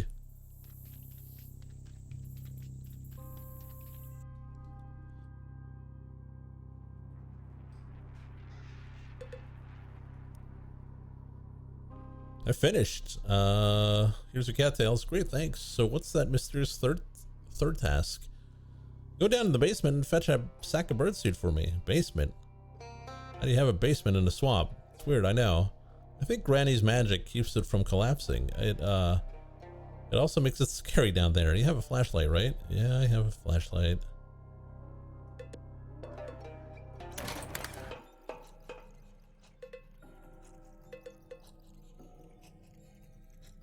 Fuse box is broken beyond repair. You have no choice but to dwell in the darkness. Wow, Barbara wasn't kidding about it being uncomfortably dark down here. Let's go deeper. Oh, it's a shadow rift.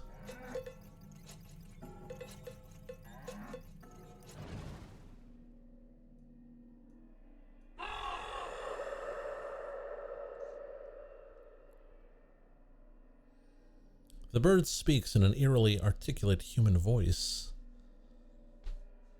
Is it what? Starve you, it eat you if it need reach the and it have pour the shadow the then darker and infinity then greater is it. Intuit the answer. Nothing. The answer is nothing. Correct.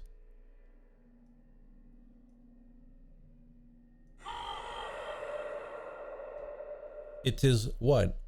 Eclipse every surrounds, and beers your fills it. It for you snow has shadow, the though space and time of end, the end everything of beginning the is it.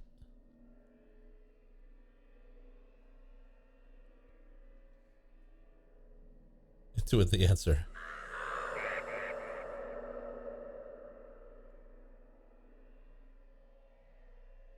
E. The answer is E. Correct.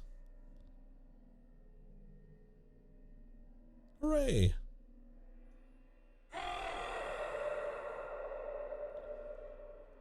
It is what? Near is it? All consuming is it? Inevitable is it?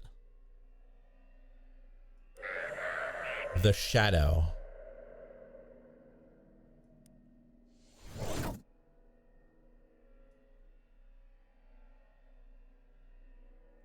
Throbbing ring of negative energy around what appears to be an egg. Close it. Ready your pliers and set the plying until the ring of energy has been plied out entirely out of existence.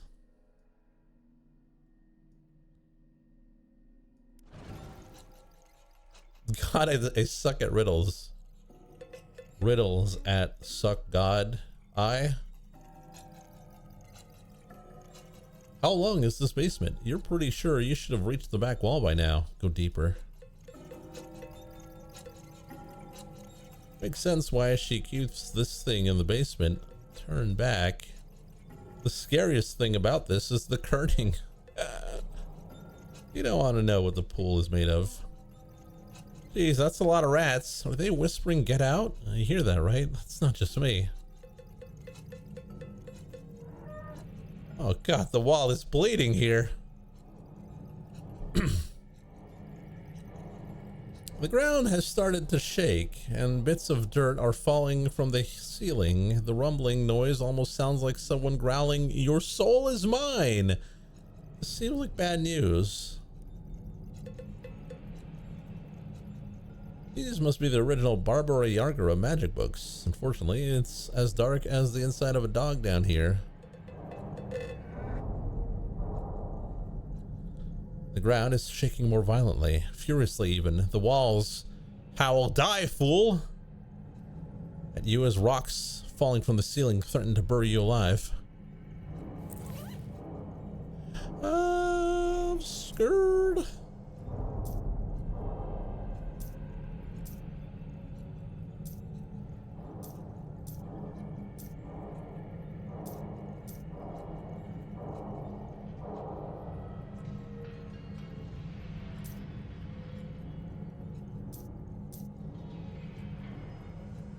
I can always eat.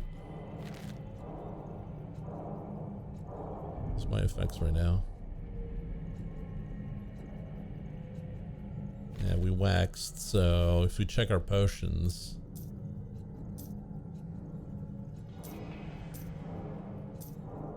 Where's my spooky?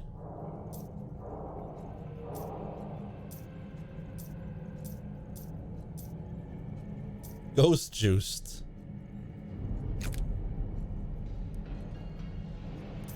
I'm ghost juiced. Get the seat and get out of here.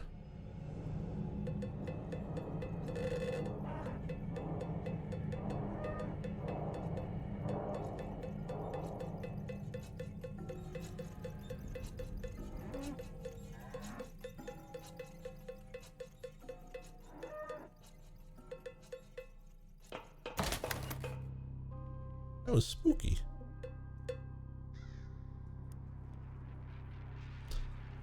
Hello, how are those chores going? Here's your sack of birdseed. You kind of undersold how scary it is down there?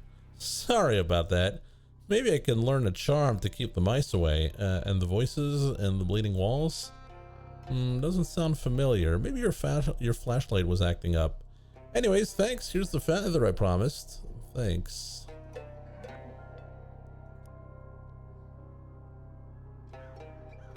You said I could have this little bird bath? Sure, take it with my blessing. Except it's not a literal blessing, because I don't know how to do those yet.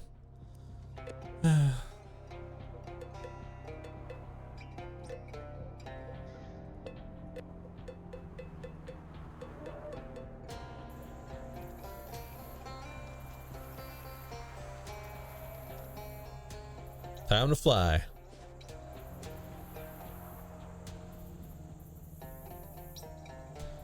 A gloomy grove of sunken cypress trees. Well-muscled woman stands waist-deep in the opaque bog. Her hands rest on the pommel of a sword, its blade lodged in the muck. It catches your eye because it's not the type of thing you tend to see on the East Coast. What sword is that?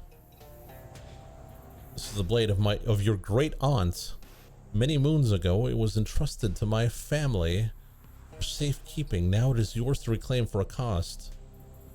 Why do I have to pay for my family's sword? What, great aunt? Have you forgotten your lineage, boy?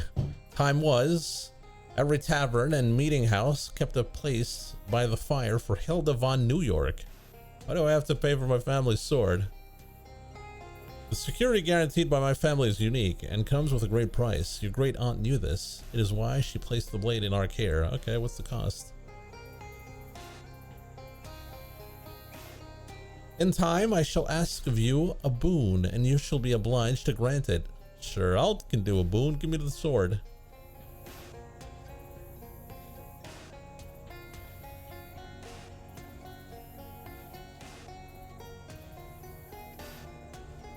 The sword has a satisfying heft. You can see why your great aunt liked it so much, but it comes with something quite unsatisfying. Something that makes you feel queasy and a little cursed. Uh-oh. A swamp geese. Against me. It is a simple magic, binding you to your oath until such a time as I have need of your service. Can we just do the boon thing now? I don't want this sword anymore. Better be a good sword. It's a great sword. It better be a good great sword.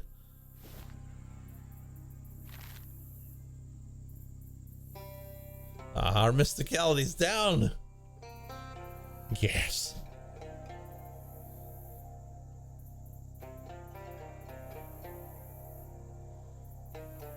Yeah, all that for a weapon we don't even use.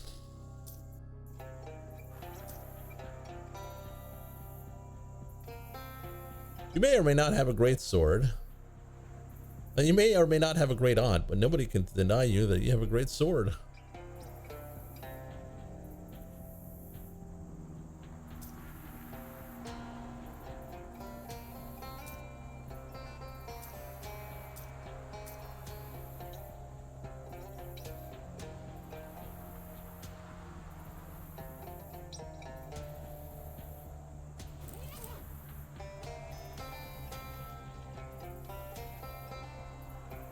All the items on this table are either made or are covered in moss.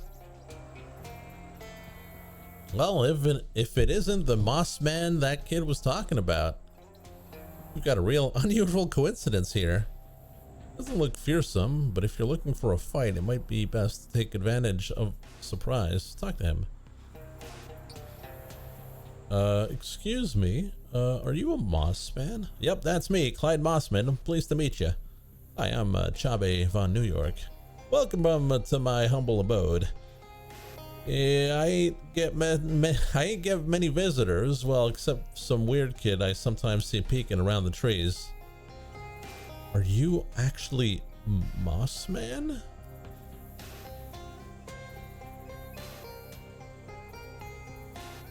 I ain't quite sure I get your meaning. That's my last name, like I said.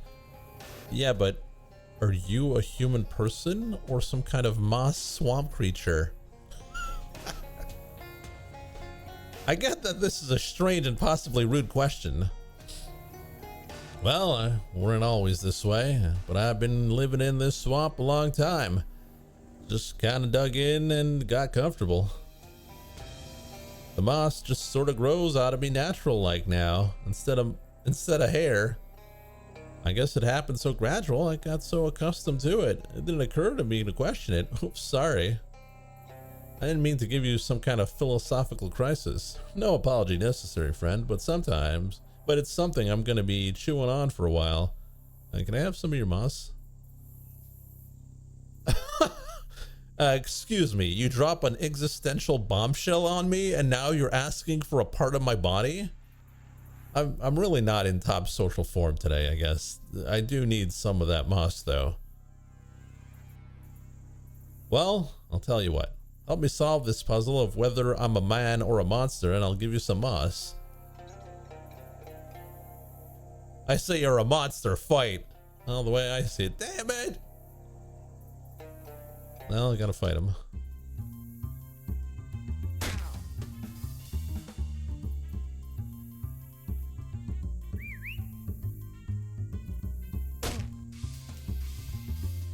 I know.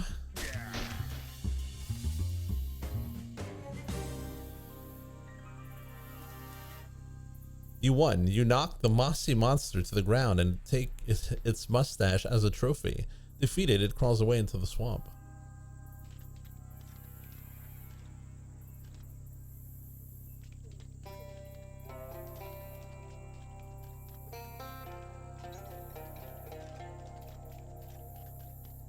Then what? What do you say when you collected all the Spanish moss you want? No moss, no moss.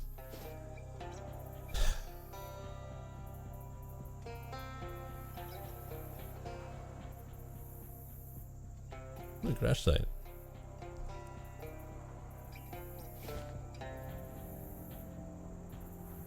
What the hell is that? It's a grumpy looking pilot. Seems like you got some kind of problem here. You think? Yeah, 3 kinds of problems I got. If you don't count the headache, my plane being stuck ass downward in this swamp is just the most obvious one. Anything I can help you with? My name's Chabe, by the way. Rhonda Rasmussen, and hi. You got some time on your hands? You can bet your buns I could use it. Well, I'm not the betting type. Well, I'm looking to be the first to fly a plane all the way around the swamp in one go, see? Nearly made it too, but first to fly nearly all the way around the swamp won't be making newspaper headlines. Now look what I got. Plane half buried in the muck, tainted fuel, and even if I got those sorted out, there ain't enough runway here to get me flying again. Plane seems real stuck. Oh, you noticed, huh? Yeah, it's sticking up out of the ground there. Right, yep, sure is. The way Rhonda's staring at you starts to make you a little uncomfortable. Let's talk about something else. What's wrong with your fuel?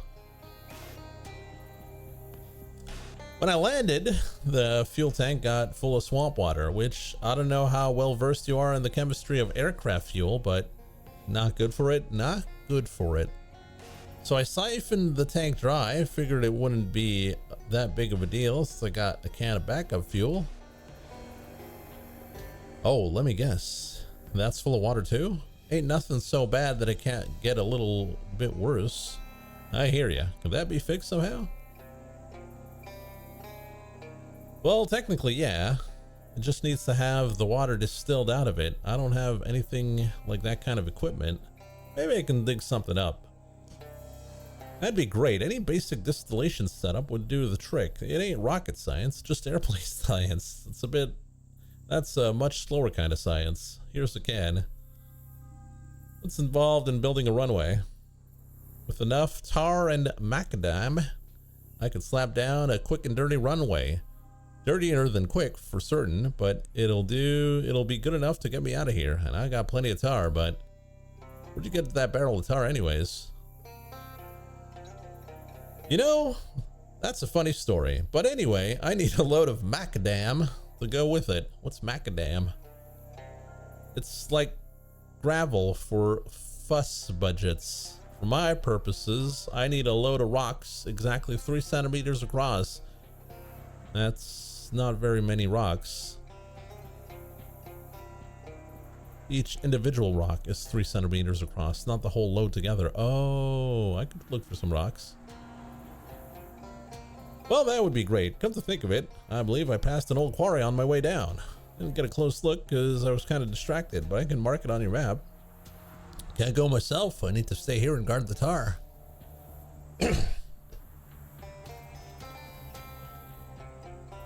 This is the most diagonal plane you've ever encountered.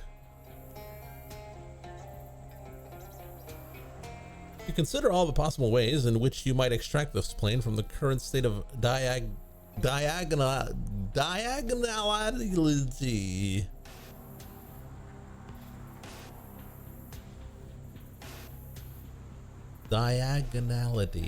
There we go. Let's use leverage. You examine the crash site carefully, walking all around it and tapping gently on this and that until you find the spot you're looking for, the perfect place to stand. Having found it, you wedge your shovel in beside the plane and deftly pry it out of the muck. Oh, well, there you go. Got your plane unstuck. I saw that. That was hell of a trick. Gotta say, I'm duly impressed. Oh, shucks. Still caked in mud and weeds and all, but I guess that comes with the territory. In a real literal sense. Nothing a little elbow grease can't correct, plus maybe a little regular aircraft grease.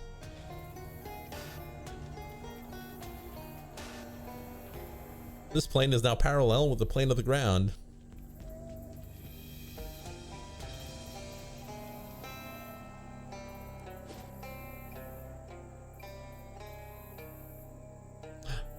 A spot of color in this drab swamp catches your eye, and you find a pile of withered orange husks in front of a shallow cave. This must be the lair of the Chupa Naraja. Unfortunately, it isn't home right now, or maybe, since you aren't an orange, it wouldn't be dangerous to you anyways. That almost certainly isn't true. Set your trap.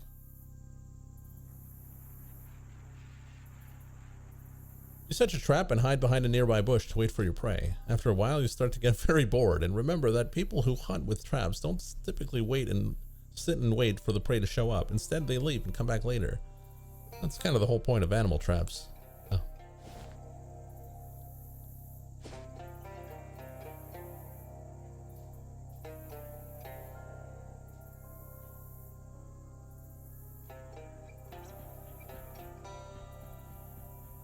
You're browsing your way through the swamp, taking a sniff through your nose trumpet now and then. The swamp smells terrible. I mean, a swamp is literally just standing water and rotting compost, the biome.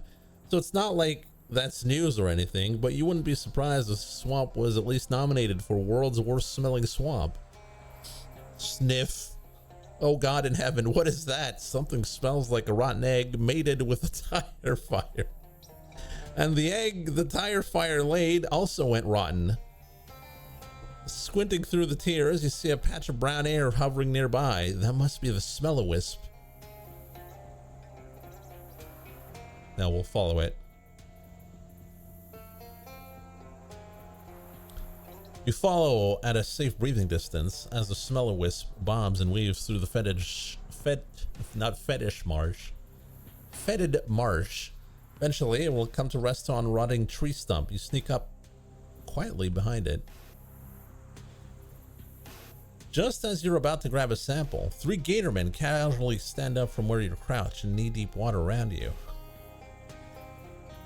Draw your weapon.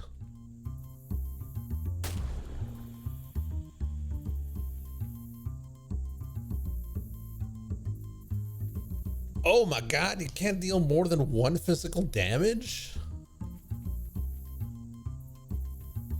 Blam!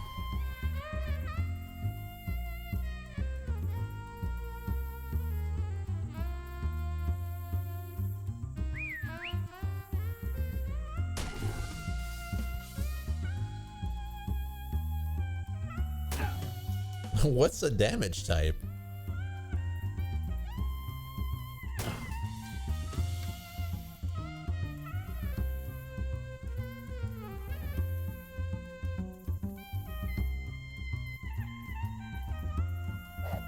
Cold bomb.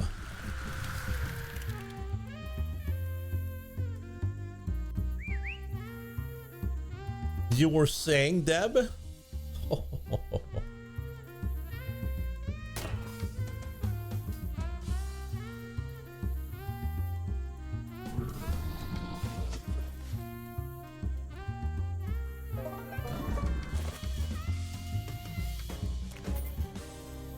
We got Stinky Esther.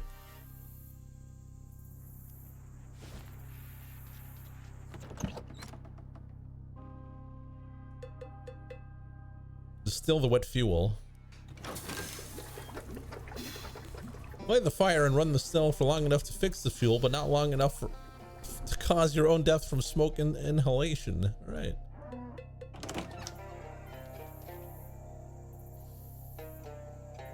Now, I do believe we're going to call it there for tonight. My throat is 200% parched. So I hope you guys enjoyed it. And we will see you next time. Thanks for watching, everyone, and have a good night.